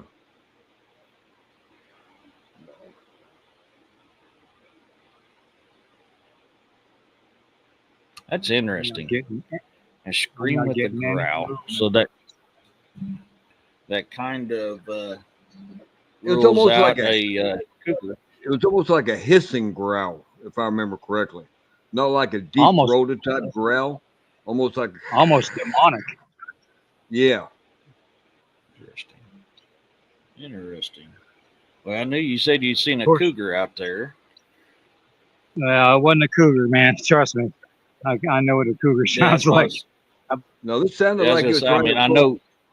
It sounded like it was right up close to the mic. I mean, it wasn't off in the distance Huh. from what I could tell. It sounded like it was almost right there around William. If you, Exactly. So it's it something wasn't off in the supernatural distance. then.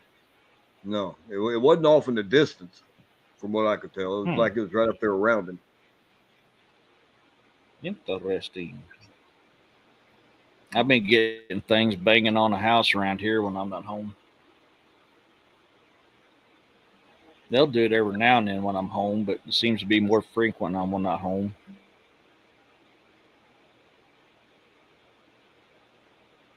What the hell was that? Well, while William's sitting there doing that, he mentioned a ghost story earlier. I'll tell a real quick one right quick. What got me started on this endeavor back when I was a kid, not in the cryptid, but just the paranormal aspect back then. And not to date myself, but I remember back in the early 60s, I was probably about 4, maybe 5, around that age. And I was sitting on the floor next to my mother. And we were watching a TV show. It was in the evening. I don't know if you've heard of the TV show, but it's called The Teenage Werewolf with Michael Landon that was made in the Oh yeah. 50s. Yeah. Well, we was watching that, and I was sitting on the floor next to her, and we were living with her sister at the time, but we were the only ones there. But up in the attic, I distinctly remember hearing what sounded like footsteps walking across the floor. And I looked up at her, and she looked at me, and I didn't have to say anything. I guess she could see that the look on my face. She says, "It is said that this place is haunted." And I jumped up in her lap. Uh, we continued watching the movie. Uh, I don't remember anything after that. Of course, I'm talking. This was back in the '60s, but I distinctly remember the footsteps, what my mother told me. I jumped in her lap, and that's basically what started me down this journey of the paranormal to make me more aware of the surroundings and things that happen and stuff like that. And again, that was obviously a long time ago. But that's a pretty good movie you haven't seen with Michael Landon. Yeah, it was made in the '50s. It's not like the movies you see today. But back then, it was pretty good technology, I guess, for the time. It's black and white. I think they got a color version now, if I'm mistaken. But back then, it was black and white in the early '60s. And I'm not trying to date myself here. I don't know how when you all were born, but I remember that distinctly. And ever since then, it's just captured my imagination about what's out there, what isn't out there, and to be on the lookout basically, and do a little bit of research and watch all the shows on TV. And as growing up, Ooh. now we're into cryptids at the same time for about 5 years now. When we met Guys, Daniel. I'm gonna have to get out of this. My phone's at like 30% right now. I don't know how much longer it's gonna last. So Okay. give me about 5 or so minutes to get inside and get the laptop hooked up and online. Okay, and I'll be right back. All right. Yeah, that's fine. I don't know if I've told anybody this. One of the most scariest paranormal things I ever had actually happened here. I had the trailers burnt to the ground. So before that happened, um, I was in my room in that trailer. Me and one of my brothers stayed in that trailer because mom and dad got a new one, and I had a queen size waterbed. I love waterbeds. I actually want to go back and get another one. I miss having waterbeds. I used to like them. I'm gonna be able to Dude, get out of it. I sleep so freaking hot. I would love to have a waterbed right now. I'm getting tired of sweating my ass off while I sleep. Um, but I was laying there sleeping one night, and I woke up to something kind of felt weird. And I looked up, and through a wall, a skeleton on a horse rode in front of my bed, screamed at me. He looked at me and screamed and rode through the other wall. I mean, How old were you? that was probably one of the most freakiest, scariest paranormal events I've ever had happen. I was like 18 years old, 17, 18 when that somehow. No, I was probably 16 or 17 when that happened.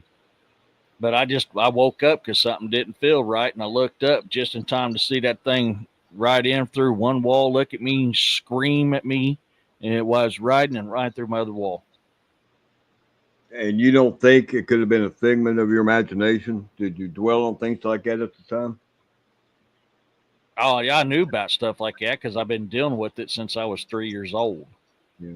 Well, I'm I've been asking dealing this with paranormal. because, I'm asking this because one of the houses I grew up in, again, this is in the late '60s. It was Indiana, Mm-hmm. and that was pretty haunted. Many things happened. Too many things to get involved in this, but I remember times we wake up seeing shadows. There's a few times I'd wake up and you'd hear things in the house without getting into details. But sometimes I wake my brother up, and two people don't hear the same thing at the same time to be one's imagination. It doesn't happen that way. But from seeing shadows, I remember one time I was so paranoid I had to get up, go downstairs to go to the bathroom. We had a two-story house to the basement, and when I was walking down the hallway to go to the steps to go down, I remember seeing a black scorpion coming at me with his pinchers. And it terrified me so bad, I stopped. I actually put my hand down in front of me, and then it disappeared. So that tells me with that incident, that was my imagination. I willed myself to see that. But the other things that happened in the house, there's no way it could have been a figment of my imagination.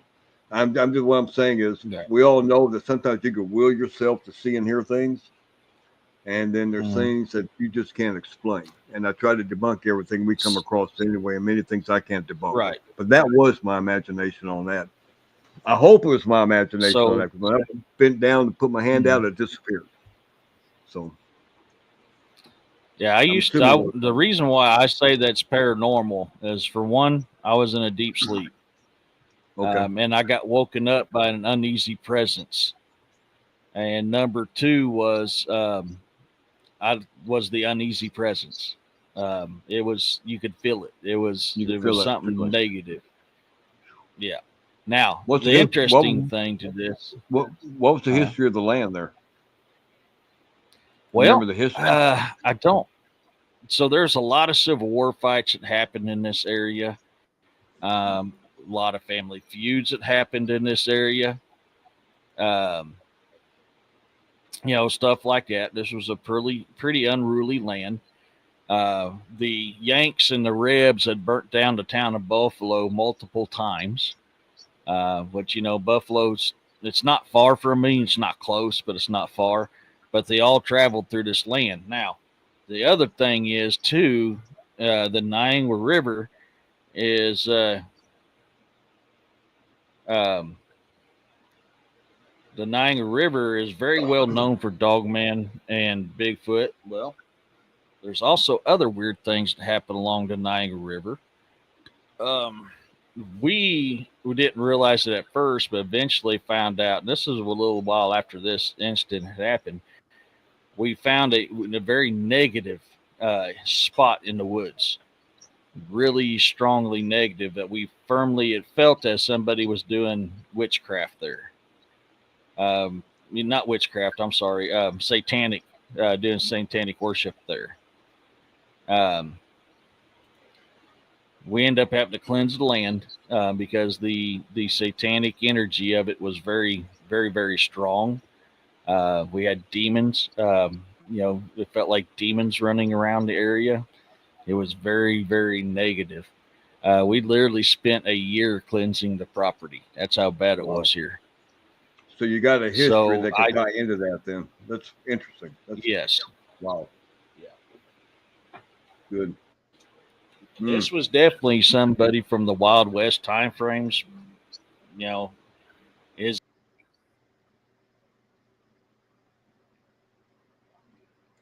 Uh-oh.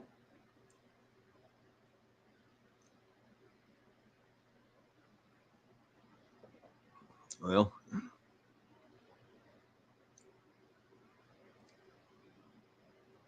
was on me. That was on me accidentally. My thumb hit the wrong button. But as I was saying, I mean, this was definitely from the Wild West era. Was it pre-Civil War, during Civil War, post-Civil War, post-Civil War? I don't know. I know it was that time frame in that area, just because it was a cowboy.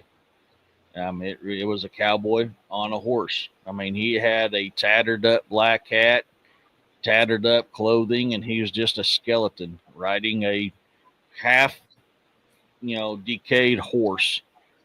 And the thing just turned to me and looked at me and screamed at me as it was riding through my place. How'd you keep your composure? I ain't going to say that I did. That was an intense moment, and like I said, I was 16 or 17 when this happened, and I've had moments like, my grandmother, my mom's died. My mom's mom committed suicide. And her ghost was the very first ghost that I ever seen. She died when I was young. She's one of the, her moms who kept me alive when I was a baby. And her ghost always said, I'll protect you. And I looked up the old house there on Cudmore and St. Joe, and I still get the chills looking at that house. And everything looks different out there, but just looking at that house to this day still gives me chills. Oh, I So bet. I remember one day I was laying in that waterbed, and this is one of many times I've woken up not being able to talk or move, and it felt like something was on me, drawing from me. And all of a sudden, I felt it like knocked off of my body. And then all of a sudden, I could hear crashing and banging down through the hallways of the trailer, like something was fighting it off of me. And so I always chalked that up, and it felt kind of like that presence of my grandmother, the one I felt in the attic up here on Cudmore in St. Joe. It really felt like that presence. So I always chalked that up to something was attacking me, and my grandmother was protecting me from beyond the grave, like she said she did when I seen her when I was 3 or 4 years old. Wow. Mm. I'm trying to type everybody's name that's saying hello to me right now.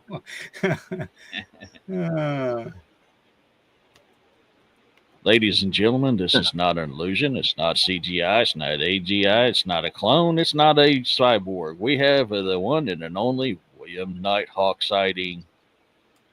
Oh man, I'll tell you what though, it was creepy out there, guys. It really was. It was very creepy. Yeah, I missed some names. I'm getting ready to. I'm getting ready to hit some pretty. This is going to be a couple of probably my most dangerous investigations that I'm going on. Dealing with two types of entities. One, I'm pretty sure I know what it is. The other one, for the life of me, I cannot remember it. What it's called. I know I remember it from a Native American lure, but the spirit, I can't tell you what it is. But it's evil. Uh-oh. Uh-oh. Uh-oh. What happened? Why am I the only one showing up on here?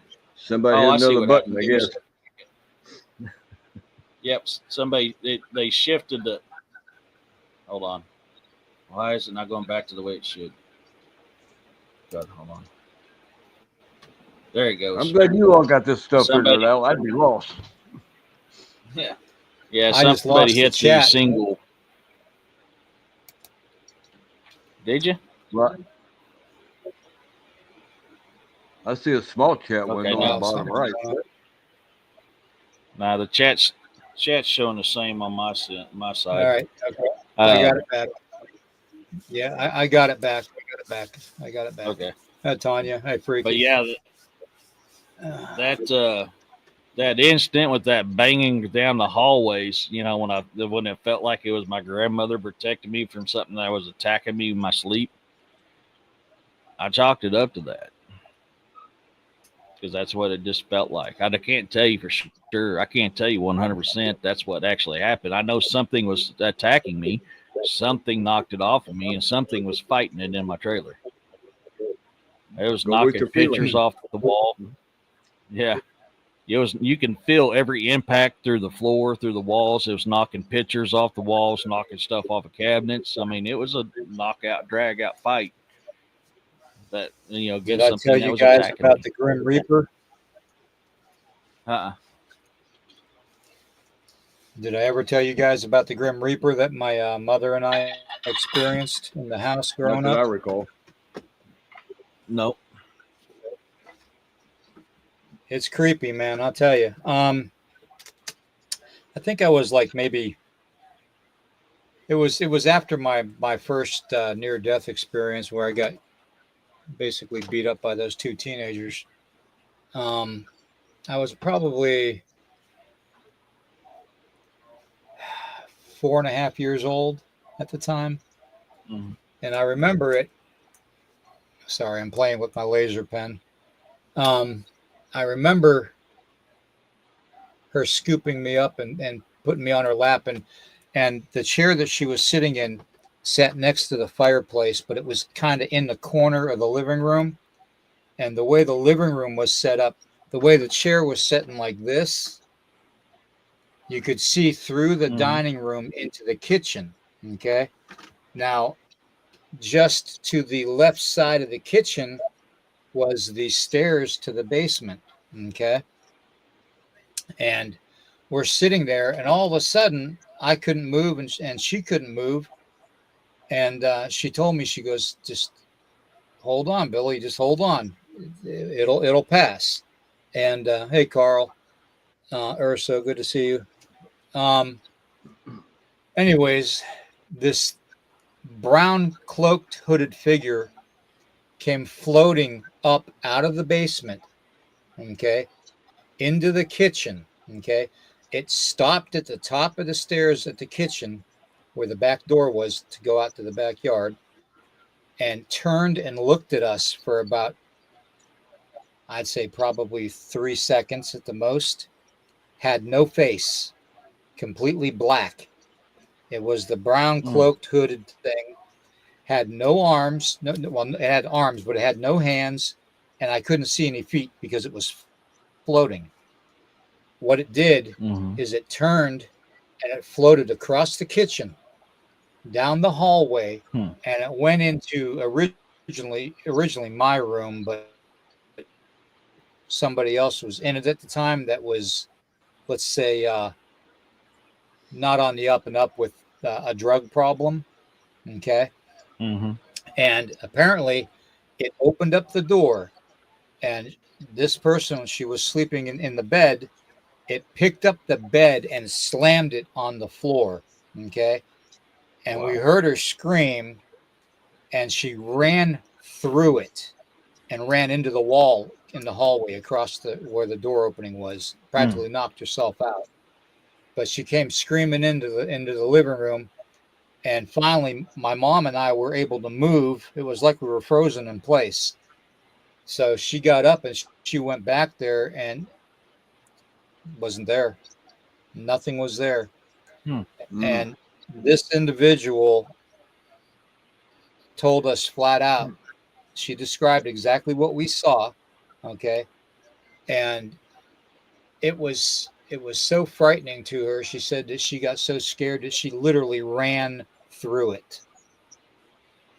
Wow. That's just, that's just one of the incidences that happened in that house. And I mean, there's all kinds of crap that's happened in that house that I grew up in.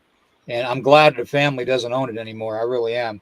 And I noticed my sister, she actually showed me a picture that the current owner has in the hallway, at the very end of the hallway where the wall is. And at the very end of the hallway, there's two bedrooms that goes off left and right side.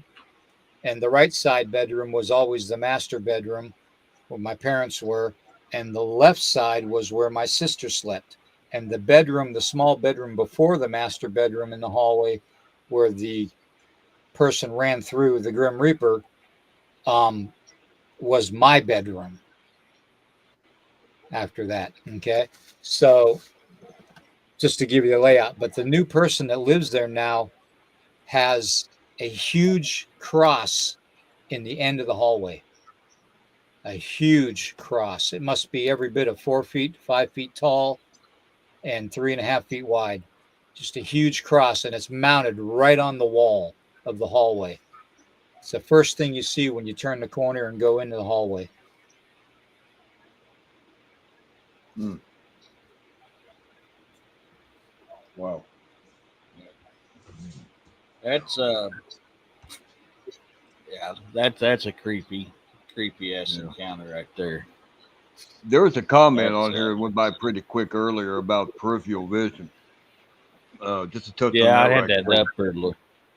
Yeah, that's fine, but it just caught my attention because what I noticed, I don't know why it works the way it does, but I found this out when I spent 3 years in Panama when I was in the army, and there's times we go out and do stakeouts during the daytime in the job I did in the army, and uh, and I apply it now where we're out in the woods too. For some reason it seems like when you go out and look, if you're in the jungle's thick, really thick vegetation, and somewhat almost that's the forest in some places to be almost as thick, but you're talking about two different environments that are worse. But I noticed that when you're out looking around, you're almost like tunnel vision when you're looking at scanning. You got that tunnel vision where you're looking at. But from time to time, if you would just stop and focus on one spot, your peripheral vision kicks in at that time to where you pick up movement, to where otherwise you may have overlooked by looking around with your eyes only. Am I making sense of what I'm saying? I'm not Oh yeah. saying just I mean, focus I on do it one all the time. spot. Yeah, I don't. I'm not saying just focus on one spot when they just steer straight ahead, but do what you're doing. But every now and then, on occasion, just stop, focus your eyes on one spot, and then let your peripheral vision kick in. You'll be surprised at the movements that you can pick up in your peripheral vision because you don't have that tunnel vision when you're looking around, trying to pick out certain points. Every now and then, stop, focus ahead, and let your peripheral vision come into play, and you'll be surprised at the movement that you can pick up. Things that you may have Oh yeah. overlooked. As far as a lot of people don't understand that, they go out, they're looking. Well, I don't see nothing and whatnot, which is fine. But it's just a little trick. Sometimes stop looking from time to time, look and see, but just focus in one spot, both eyes open, obviously, and just let your peripheral vision kick in for a few seconds. You'll be surprised at what you'll be able to pick up if there's any movement to your right or left. I'm just a side note on that because that caught my attention when they came up with that peripheral vision. And it might have been what the individual was talking about. Maybe. I mean, I wasn't able to read the entire thing, but look what happened last weekend while I was on with William. I caught something out of my peripheral vision. All of a sudden, we had crap all around me going on. Mm-hmm. And it all started from me seeing something out of my peripheral vision in that other room. I do have a question for you guys. No, go ahead. Oh, go ahead. No, go ahead. Okay. No, go ahead, Eric. So, on the subject of the Grim Reaper, what is your guys's theory on what the Grim Reaper is? I'm gonna have to mute my mic for a second while you guys are talking. I really don't have a theory on that myself. I've done a little bit of research on the Grim Reaper, and from what I've read, some people are under the impression the Grim Reaper means death and it brings death. Then I've read some people believe the Grim Reaper is not a bad person. So I'm stuck in the middle on that. I don't know if it's good, bad, maybe both. I have no idea. I ain't got a clue. Well, I think it got a bad rep because they always glorify it being associated with the angel of death in movies and stuff like what's that one, Final Destination, and those kind of movies. And they've always had this ideology of the Grim Reaper having a sickle and having a bone face, a skeleton face and skeleton hands. And, I think that's just a little Halloweenish because I know what I saw and I know what my mom saw. And, even though we call it the Grim Reaper, that's really the only way to really describe it to where people can actually understand how scary it was. You know what I mean? So, but I don't know. To me, it's just it's just another entity as far as I'm concerned. And it may have different forms too, maybe. Yep. Oh, that wasn't me. Yeah, I mean, I know some people tie the Grim Reaper to the Archangel Michael. A lot of the Grim Reaper is based in old religion. Is actually I'll be right back. morphed into what we know of as today. But the roots of the Grim Reaper is based in old time religions and practices, and it's always been a symbol of death or decay or something Was bad it- is about to happen, a bad omen. When So a I lot of think what reports, the well, when a lot of reports of I'm sorry, with the Grim Reaper come when people was supposedly on their deathbed, then they reported seeing the Grim Reaper, but they That's didn't one. pass away at the time they would tell the story. Is that part of it too? I'm not sure. Yeah, I don't know. See, so my research on the Grim Reaper has led me to what we know of as the Grim Reaper today.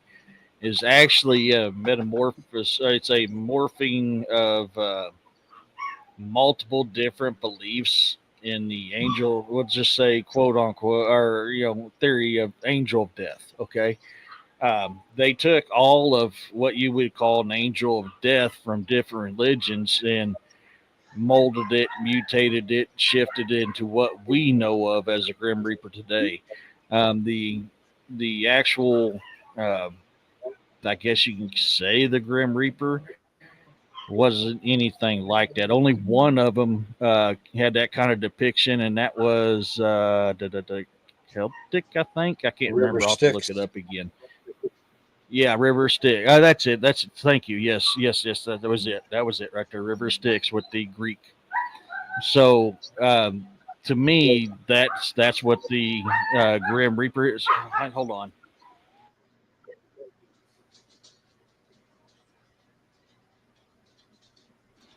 Hi, sorry guys. That is what we look up as the Grim Reaper today. Urso is talking about as Azrael. I don't know about that. I've not seen anything that leads me to Azrael being the Grim Reaper, so I don't know. So I can't really comment on that. But yeah, from my studies, it's just a more like we do what humans is most famously known to do, and that's misidentify things or change things to their narrative. So pop culture really destroys things. That is true. So That is true. discretion is advised. Jason, you got it. Jason, yeah. Yeah, you got it, Jason. Prayers going up, bro. I'm a firm believer what we think of as a Grim Reaper today, and like what William had seen. It very well could be something that was demonic taking that shape because it's known to cause fear. So that's why maybe people see that because we now attach that entity to what we think of as the Grim Reaper. Mm-hmm. That's what I was thinking too, Damn, I really need a Roxanne. cup of coffee. That's kind of what I was thinking as well, but I didn't want to comment because I wasn't 100% sure. But that's kind of where I was thinking as well.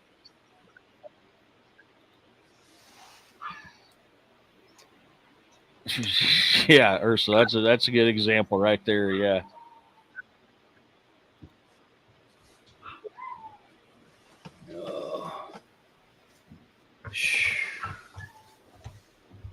Yeah. So Is sorry, that the my common daughter came depiction of the Grim Reaper? yes. And each one of those actually has its own little meaning and symbol. The sickle means something, the cloak means something, the skeleton means something. It all has a representation, but it's actually a whole bunch of different religions morphed together to create that right there. Well, that's a model I Doesn't bought. the That's not a sickle 3D print. represent? Yeah. Yeah, I had to doesn't have it, the so I sickle painted it. represent the harvesting of souls? Yes, because what's a sickle used for? A sickle is used to harvest the crops, correct? So therefore, you use the sickle to harvest the soul. So, according to legend, if the sickle touches you, you automatically are unalived, and therefore the Grim Reaper or the Angel of Death, in other terms, takes your soul. And that's where the sickle is represented from. The cloak is, the mysteriousness, the shadow, the hidden one, the stuff like that, something old, ancient, and then of course the bones is death. Yeah. That's a model I bought and I painted it after I put it together. That's not a 3D print. I mean, I liked it. I had to This have is it. yeah. This is not what we saw. Didn't have a sickle or hands to carry a sickle. Um, it was just it was like the cloak itself was in the form of a human, but you couldn't see hands at the ends of the sleeves coming out. It was just black, and the face was completely black. Now, in Native American culture, we do have what we call no faces. Okay. Now, a, a no face is a shape shifting, almost like a demonic type of a deity. Okay, a being. And a lot of times they are called upon in ceremony, in the black ceremonies, the dark art ceremonies, to help out people because they literally are basically the description of the Grim Reaper. They will unalive people given the opportunity. Okay. In fact, in Amish tradition, the reason they don't put faces on their dolls that they make, and any traditionally Amish made doll is not going to have a face on it because they feel that an evil entity could impart itself upon the doll and basically trap itself within it. I Okay, did not know and that. basically make that doll become an evil object. So, but that's literally why there's no Most faces on Amish dolls. most cultures did that because of the same thing for generations. I mean, even look at even Native American dolls; they didn't have faces on them. So many cultures did that same thing Exactly. because then you're now giving it life. And the thing about your Grim Reaper experience is you're not the only one that's claimed that they saw a Grim Reaper like that and described it very much of what you described it as. That is another very known sighting of a Grim Reaper is exactly how you described it. It's not always described as having the sickle or the bones. That's just pop culture's got that sickle and bones put in it. But yes, I mean every culture throughout history, when they created dolls or figurines or whatever, they never did put face on it. They didn't put hair on it. Most of the time, they didn't even put clothes on it because you didn't want to make it human. All right. And it goes back to just, going back to the old thing of if you name something, you're giving that object that you're naming, that inanimate object, an opportunity to take on an energy, a type of a life force by giving it a name, just like the classic, movie that came out about Christine, the car. Whenever you give something, you name something, whether it's your car, whether it's your baby doll, whether it's this, that, or other thing, if it's not alive to begin with, and it's literally just a token object, and you name it, you're giving that object the permission to be possessed by an energy. Yeah. And 99% of the times, that energy is going to be negative. But you're making the. Yeah. All right. Let me get. Okay. You're making a doll to be the form of a human, but they don't put clothes on it or a face because of what you all are talking about. But yet you've got the form of a human. What's preventing it from taking over that form as is? I mean, I haven't heard this before. It's Nothing. fascinating. I've seen it without faces So before, but I did not know why they did not put a face on a doll. so even not putting a face or clothing Well, or it's anything it's on it it's will like not being prevent able. it from being possessed. Right. Okay. Yeah. There's nothing preventing it from being possessed without a face and clothes, but what you're doing is, instead of leaving the door closed and unlocked, you're leaving the door closed and locked. Okay? You're making it more difficult for that object to be possessed, is what you're doing by giving by giving the doll a face or clothing. Mhm. You're by not giving the doll the face or the clothing, you're locking that door for the abilities to be very easy for that object to be possessed. And when you name something, Mhm. you literally giving the permission for an inanimate object in a spell casting way, permission to Mhm. be possessed, literally. Yeah. Okay. So look at it this way: it's the same concept as a rocking chair. A rocking chair don't have face. It doesn't have clothes. It doesn't have fake hair. It's just a wooden object that you sit your fluffy butt in and rock back and forth. They are very well known of being possessed, especially considering it was a common practice for the elderly to sit in it all day, and a lot of times they passed away in that rocking chair. And there's been numerous encounters of hauntings of rocking chairs. They just start automatically rocking. Anything can be possessed. Anything can be possessed. It's just easier with a face and a name and a human characteristics. It's just so much easier. And it's like William said, it's an invitation. Possess me. It wasn't Faces on Dolls didn't come out till was it the 40s, I think? I can't I thought it remember was the now. I used to know 1930s. that it might be the 30s. I know it was somewhere around there is when it was as popular to put faces on stuff, and I believe the Chinese was the first to start doing it, and then it became extremely popular in the European cultures. The European cultures was one of the last ones to actually start doing it. The native people never did. A lot of your primitive Right. cultures still around today don't do it. But the European culture Right. was the last ones to actually partake of doing that. The one thing that I think China was the reason that China actually embraced putting faces on dolls eventually is because they've been doing it throughout their culture with statues and stuff, like the terracotta soldiers that the terracotta army that they discovered, um, Mhm.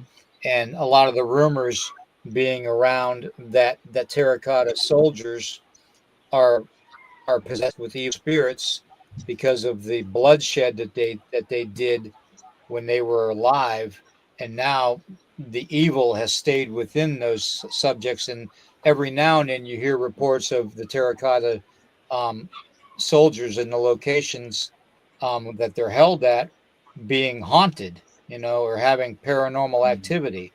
So I Mhm. think China has never really,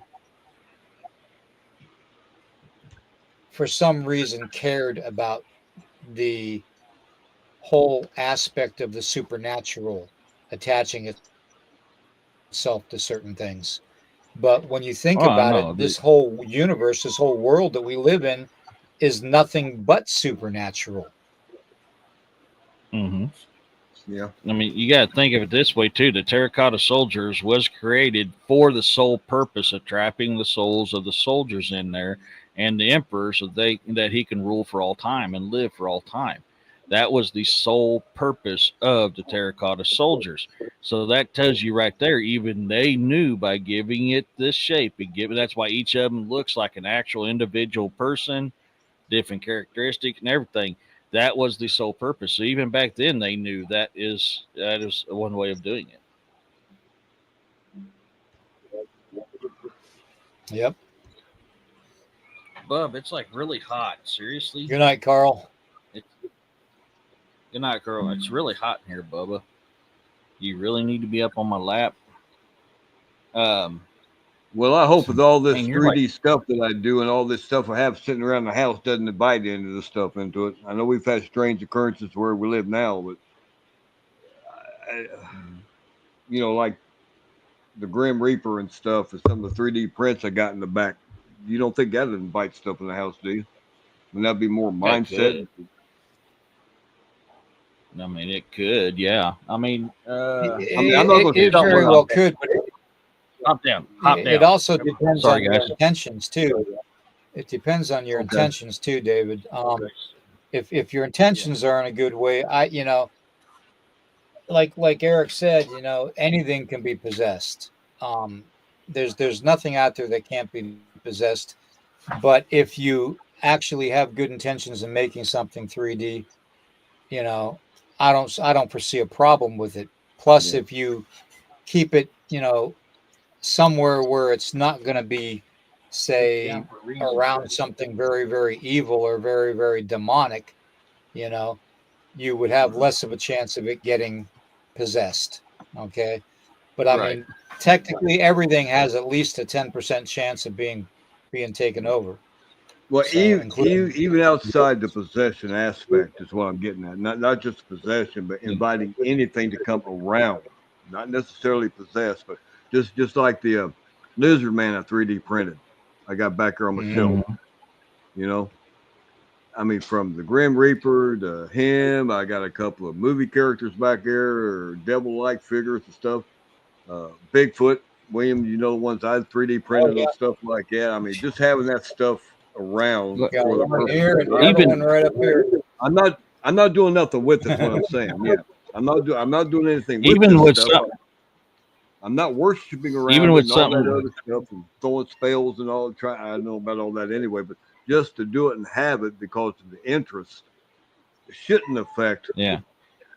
I would think. So even stuff like this right here. I mean, this is a figurine with the face.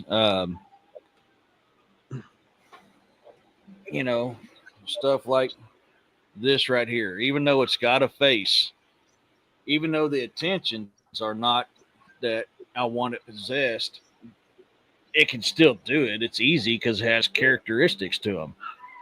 But Well, I mean, you're not going to stop. You're not going to stop it. Even in, is the movie Toy Stories. Let's look at the movie Toy Story. That's pretty much what it comes down to. Yeah, it's a child's story, but it's also at the same time showing those inanimate objects having life, literally breathing and having life. And that's the same thing that can happen with anything, as long as you give it a face and give it a name, and an identity. It has the ability to be taken over, literally. That's how voodoo works. That's how voodoo dolls work. You take a piece of somebody's hair and you put it on the doll and you say your little chant over it, and you put it somewhere like my mother did in a trash can for 30 days with some kid that was a bully. And he couldn't get the stink of the garbage can off of him for a month. So, I mean, the shit works and it happens. It literally happens.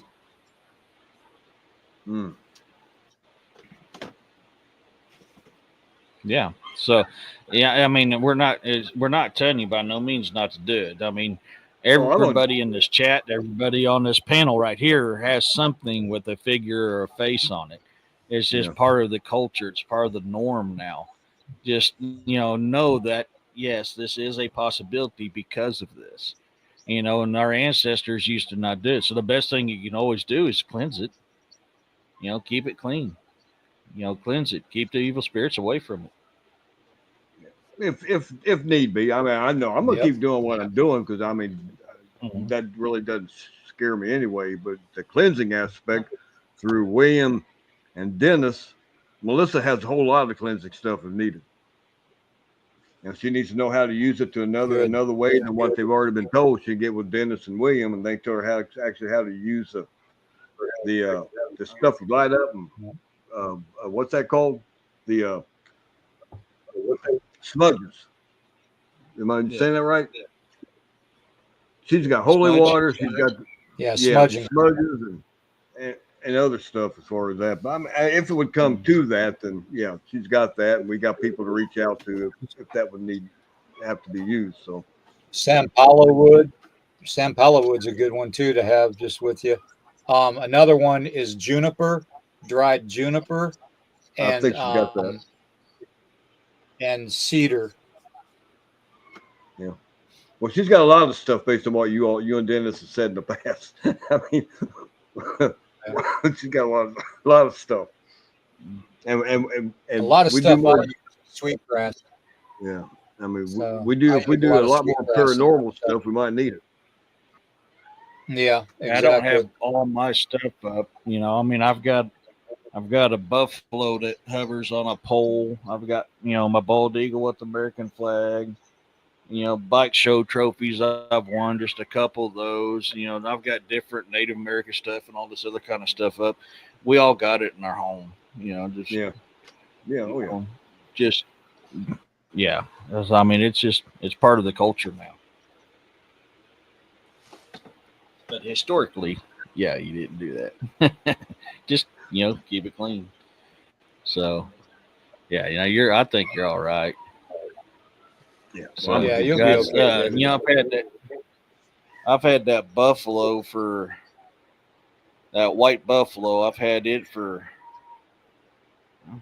20 plus years, something like that. I've got a little duck right here. I've got a plastic unicorn deal that my youngest daughter put different colored sand in. I've got a goose right there. I mean, I've got all types of figurine stuff all around me, and that's just in the office here. And I still got stuff to hang up, you know, Native American pictures I haven't hung up.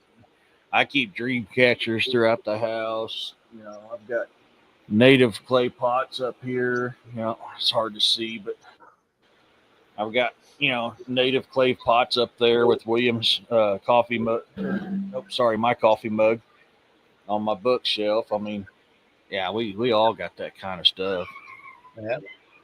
I mean, if anything can be possessed, it'd be a Mayan thing. So Yeah, they put faces I got on a Mayan everything. death whistle coming in. Mm. Yeah, I've got my L horn. I mean, that's not a figure, but yeah, that's things that a lot of mead and beer and whiskey and a whole bunch of stuff drinking through that thing right there. I mean, You take a trip down memory lane looking at it, don't you? oh, I love, dude. I love my horn. I've, yeah. This thing gets used a lot. I mean, it's a nice little drinking cup. I bet. I bet. It holds about 1 can of adult beverages. Oh, you flute. Okay. Yeah, I'm just trying to make sure it's cleaned out, and so I've been burning a lot of sage in it and stuff. Mm.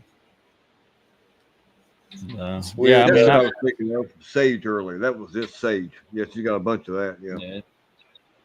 yeah, I gotta find my sage bundle. I need to mix some cedar with it. I haven't done that in a while. I need to find my sage bundle and mix some cedar in with it.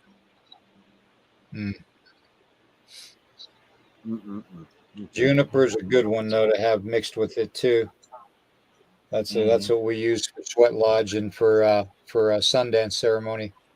It's because it burns Yeah, really good and it's strong. It's a strong cleansing herb. So yeah, that yeah. and sweetgrass. Cedar's most prominent around here, besides fescue and clover. Oh, And those that sumac. are those that are watching tonight, on William's behalf, if you haven't seen the interview that he did with Daniel Benoit the other day, you need to check it out. It's pretty good. It's a great interview. His website on YouTube is Bigfoot Zone ECBRO. Pull him up. Check out that latest interview William gave him. Yeah, we should put the link in the chat. Mm-hmm. I haven't had a chance to look at it. Yeah, I'm on a you all right, tractor on a Tiger mower 10 hours a day now. So, yeah, I just I spent Monday and Tuesday hauling clay and rock. What is it, David?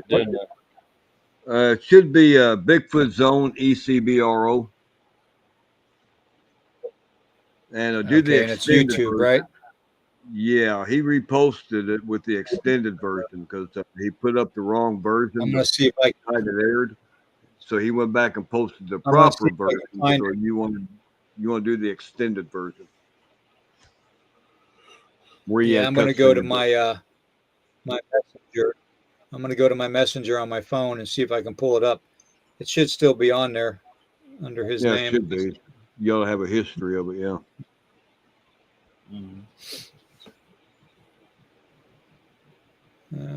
Let's see. Daniel Benoit. Oh, that's got a headache. Daniel Williams. There's Ravenhawk. There's Seth Aubrey. There's Carlito Castro. There's Bryce Edwards. There's Judy. There's Chadwick Gales. There's Peyton Forbes. Susan Moore. Ernie Devereaux. Dana Ortega. Victor Jenks. Adam Davies. George McPhillips. Tanya Cordex. Dan Guest. Angelique Benham. Harley Owens, Bill Wrigley. There he is. Okay.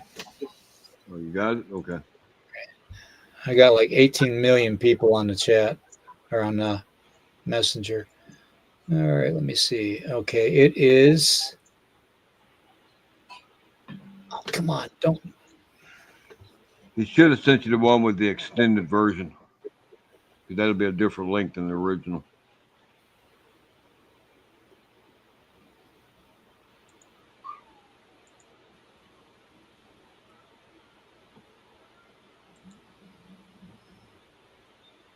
All right, let me see. Use link below to watch and share, but where is the link? Where's your link, Daniel? Well, if you click it and bring it up in YouTube, then just copy and paste the link in the search bar that shows. Yeah, I just had it, but it hooked up to my Bluetooth. I had to shut it down. Okay, here we go.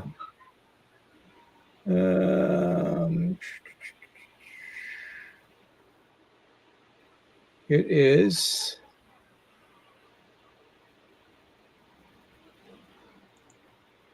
It's not coming up. What the heck? Hold on a minute. Let me, the extended version here. Yeah, but his link's not. I mean, it's coming up, but it's not showing the actual, YouTube account to go to. That's weird. Let me see. I'm going to try to chat. I'm going to try to post it down here. See if that comes up. Okay, here it is. Snot. It's right. It's at Bigfoot Zone /ECBRO is what it is, and it's called Bigfoot. Yeah, Bigfoot Zone ECBRO is what it's coming up under, and it's Native Legends extended version. Let me see if I can. Can you see the link that I put with chat with everyone in studio? It should pop up on the chat.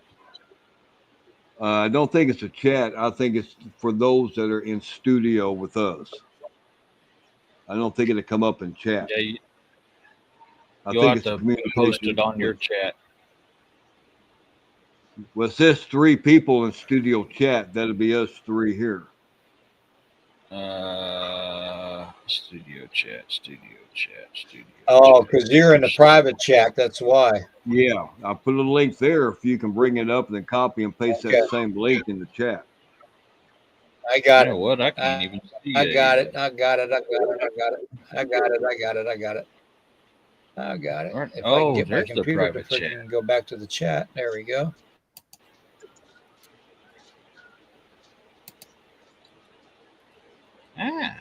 All right, the link is up. Yeah, there you go. Now I'm going to click it right quick and see what happens on my end. Can you hear that? Can you hear William talking in the background? I can't. All right, that link took me straight to the YouTube extended version. So if they use that cool. in chat, you'll be good. There you go, guys. There's the link. Show Daniel some love, please, because it ain't easy doing these podcasts, folks. Let me tell you. And it isn't easy being a moderator for my easy. channel. That's for damn sure. Isn't that right, Rob Van and Urso? You guys are doing a fine isn't job. I'm easy just back in the being background.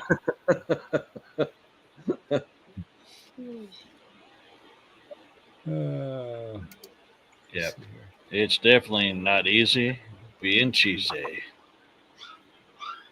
Yeah. But anyways, it's a great interview that he gave Daniel. A lot of insight. Yeah, well, I wouldn't be able to do it without people like you in the background, David, doing a lot of the help with me, sending me links and information to follow up on. So I appreciate everything you and Melissa do, and everybody else out there. I mean, there's several researchers that I've been working with lately. A lot of them I put on here quite a bit. They're more popular than some old Indian's going to be. So, but well, you're more popular than we are. So I mean, you're out there, William. People know your name from all over. You know that, and we're a very small part of what you've done. You're the one that got us where we're at today. You, when we met you about 4 years ago at the Bigfoot con that Daniel had for the first time. So we've learned a lot. Well, I hope I can be around to keep teaching people. I just, you will things be. have been getting rougher. So you will be. Anyways.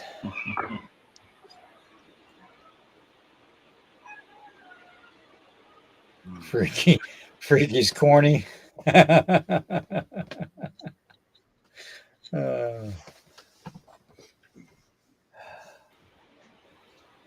I've been this whole show without a cup of coffee. I know I'm starting to go on. Oh crap! I should have done some coffee. Yeah, that's Bucky throwing his little fit because yes, he came home, grabbed some clothes, and left again. So he's out there doing the Bucky thing. Daggone taco meat. I'll have to turn you into a burrito. Yeah. Hey. The whole thing with the whole Civil War thing around here. I don't know, David. I mean, even down your way, I mean, this whole area is just blood-soaked ground. It really is. Mm-hmm. Yeah. Well, I don't know a whole lot about the Civil War areas and stuff, a lot of history behind it, because what I've done with my 2 careers. But New Market, real quick, from what I've gathered and going to some of the events that they have, is one of the bigger battles around the area where the Virginia Military Institute back in, a lot of young boys fought in that war. And the field by the museum was called, I think, if I remember correctly, it's the Field of Lost Boots. It's got a name like that. You probably look it up on the internet because, fitting shoes to people back then was hard when they're handmade and all that other stuff. And the battle, it was muddy and stuff, and a lot of them was fighting barefoot because when they was running and doing what they were doing in the fields, would pull their boots off their feet. And so it's got a nickname. Is that the location? Is that the location, David, where they talk about, because they have a haunted Civil War history book for Virginia specifically. And in that book, I remember reading in that book years ago that there was a location along the Shenandoah River where it was like a flat area on the riverbank area surrounded by trees. And there was some kind of Civil War skirmish there. And to this day, they say, even on days where it's like there's like no chance of fog or anything, there's always this low-lying fog on the ground. And it never leaves that specific area where those soldiers were killed. I'm trying to remember. I can't say that New Market because if you ever go there and and do your own tour, they don't give tours. You pay to go visit the museum, and you go up and walk the battlefield and see some of the cannons and stuff and whatnot. But the battlefield itself is up on a ridge with the Shenandoah, with the North Fork River down the ridge, pretty good ways. So if it's along a river like you're saying, I don't think it's New Market. Okay. But I mean, there's several battle sites in the area, though. Anyway, I mean, they're all up and down Highway 81 out here. You know that. I mean, there's a lot of All right. battle sites out here. Well, I'm wondering if it's around the Front Royal area then where it could It be. could be. It could be. Based on what you're describing, I don't think it could be New Market because, like I said, it's up on the ridge, and then the North Fork Shenandoah River is down the ridge. I'd probably say a good 150, 200 foot down from the ridge because there's two overlooks up there you can walk to, and you're looking down at the river. Then you can see way out in the distance, the mountains and stuff from there. Right. I mean, I know here in Broadway, it's not well known, but it's written about on the North Fork and Broadway. There was a pretty good skirmish that took place there between the soldiers. I had no idea till we moved here that something like that had taken. Plus, there was encampments all through the area where we live here, and I think there were a couple of prisoner of war sites, not well known. Just when they get to capture people, they had set up temporary sites to be able to keep them out until they did what they did with them back in. But yeah, there's a lot of history. I mean, you'd have to do a lot of research to keep it all straight. And I'm not big on a lot of that history. But a lot of people are. I guess if you get interested in an area, research that area if you're going to go visit. That way you see what took place there. I cannot remember the name. I cannot remember the name of the battlefield. It's a nickname, and it has something to do with the Battle of Lost Boots or something like that because it was so muddy and the suction from the mud would just literally pull the boots off the kids' feet when they were fighting. So they were running around out there barefoot and everything else. I mean, people could look it up on the internet and tell them all about it as far as that. And there could be hauntings around here up there. I mean, they don't let you go up there and do stuff like that. All right. So, well, I'm starting to get a little bit exhausted because I'm going on starting earlier today, an hour earlier than when I normally started. So actually an hour and 10 minutes early. And I'm out of coffee. Yeah, I'm definitely running out of gas right now, guys. So why don't you all David, before you go, why don't you let everybody know again, about the link and all that, and Daniel's channel. Oh, and then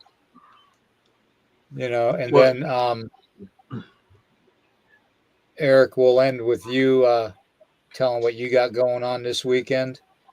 With me, I don't even know if I'm going to have a show tomorrow morning. I'm kind of, I don't know. I'm just not feeling it right now. Plus, we got a lot going on here at the house, so I might just wait. Yard crawl tomorrow. I might just wait till Sunday to do it. To do a show. So, but I'm not going to be doing one tomorrow morning, guys. I do want to thank. In fact, let me. You guys go ahead and do your whatever you want to do, and I'm going to go through the chat and see if I can find. I ain't got much to say as far as that. I ain't big like you all have all this other stuff going on. But as far as Daniel Benoit's site, it's a big. It's kind of hard to navigate until you get used to it. But the one where he's putting the most of his videos now is the Bigfoot Zone ECBRO, Daniel Benoit, and you probably even keyword his name in YouTube search engine to probably come up too. Just find the right link because he's got several links out there. I can't even keep up with them.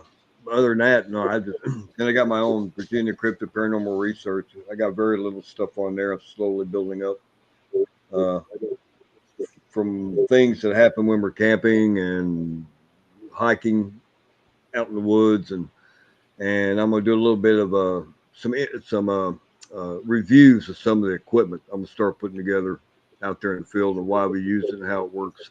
Nothing in depth. People do their own research on that, but I'm going to try to expand on that a little bit and maybe get into more of the safety aspect when you're out there in the woods, what people don't think about. So just be looking for all that. And I let people know when it's when it's snake season, wear your snake gaiters. What's that? I said when it's snake season, wear your snake gaiters. Oh, I don't have to. I wear them year round. Here, yeah, I wear them year round. It could be winter or summer. It don't matter to me. And plus they're waterproof up to my knees. So I mean that way I can walk across stream beds and everything else. Not to be running around with wet feet. So it's dual purpose. Yeah, but they're out now. Yeah, we definitely wear. Well, most of us wear snake boots or the gaiters, but I wear boots. I'm still trying to get Daniel to put on some because he came up on a timber rattler about a month and a half ago when he went out and got his trail cams and walked right up on it. And it happened out at Elkhorn Lake a couple of years back that I put pictures on. Laying out there in the open, sunbathing, drawing in the heat in the body and stuff from the night, and that way we can get out and move around better and stuff. But they're out there. You just got to be careful. But they're not aggressive like people say. Just watch where you step. Don't aggravate them. Just keep on going and take another path if you need to. They won't bother you. They're more comprehensive. A lot of people, they think they're going to be chasing you down and tackling you, and it don't work that way. Just be wary of what's around you and just be cautious and take precautions like we do with snake boots. I mean, it's common sense. Yeah. It's common sense to do that. And plus, what's going to happen if you get bit by one, you have to go to the hospital. A $60 pair of snake boots or gaiters versus a $100,000 or more hospital bill. Nah, I'll go with the gaiters. But other than that, Daniel Benoit, look him up. Pictures on these should be all right. I got it here.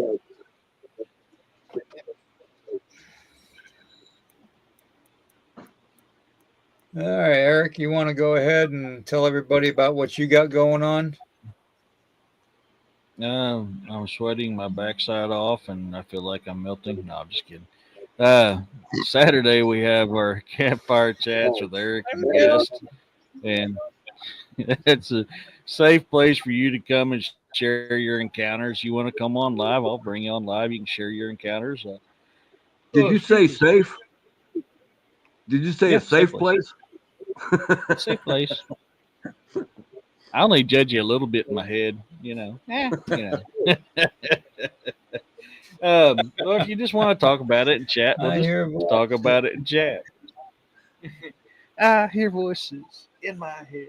I can't sing and shit, but and then Sunday we're going to touch into a little bit of things, and this is kind of what William and I have talked about in the past is why do we have stained glass windows of Jesus with ears of corn in it when ears of corn wasn't invented until the 1800s here in the United States?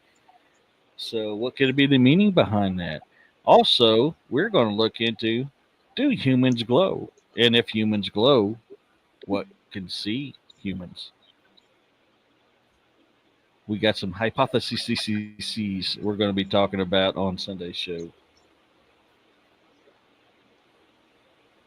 That's everybody what I got going on. All right. I'm sorry, Eric, but I'm still trying to digest glowing humans. It's the first I've heard of that, and I wanted to hear what you've got to say about it. I mean, anything's possible. Funny enough, anything's possible. Funny enough, I actually forgot about it. I did learn that in biology in college, but I'd actually forgot about it because I was just like, yeah, whatever. I just kept thinking of Mr. Burns off The Simpsons. But there's actually truth to it. Humans do actually emit a small glow. So we're gonna dive into this. Oh, God. And you got the data, so fill us in. Heck yeah, bro. Well, we'll have fun Sunday. So I'm trying to come up with a title for we Sunday's got show. to definitely hear this one. Because I always thought the only time you glowed is when you had radiation or you had sex. Yeah. Maybe it grows brighter during them times. I mean, look what Mr. Burns. He was like a walking Kim light from radiation. So yeah, anything's possible.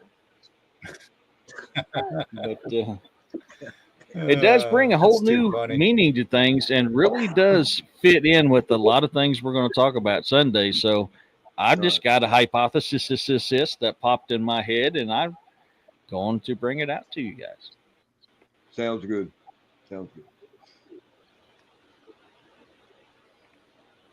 All right. All right, y'all. All right. Well, everybody, thank you for being here. This old person is tired and exhausted, and I got a big day tomorrow. So if I can get a video out, I'll do that. So take care, William, everybody. David, William, thank real you for quick. coming in and helping out. Yeah, glad to Yeah. do it. Are you setting up anything for the yard crawl tomorrow? At all yourself? We're gonna try to. It depends on if I can get up in time. So, but I would All right. imagine we probably will. If we do it, it's going to be right in front of our place. You know, we're not going to be out in the middle of the field. So, All right. Okay. All right. All right, y'all. Glad to be on here tonight. Peace, love, and blessings. thank you for everyone. your help. Y'all have a great night. Question everything, everybody. Question everything.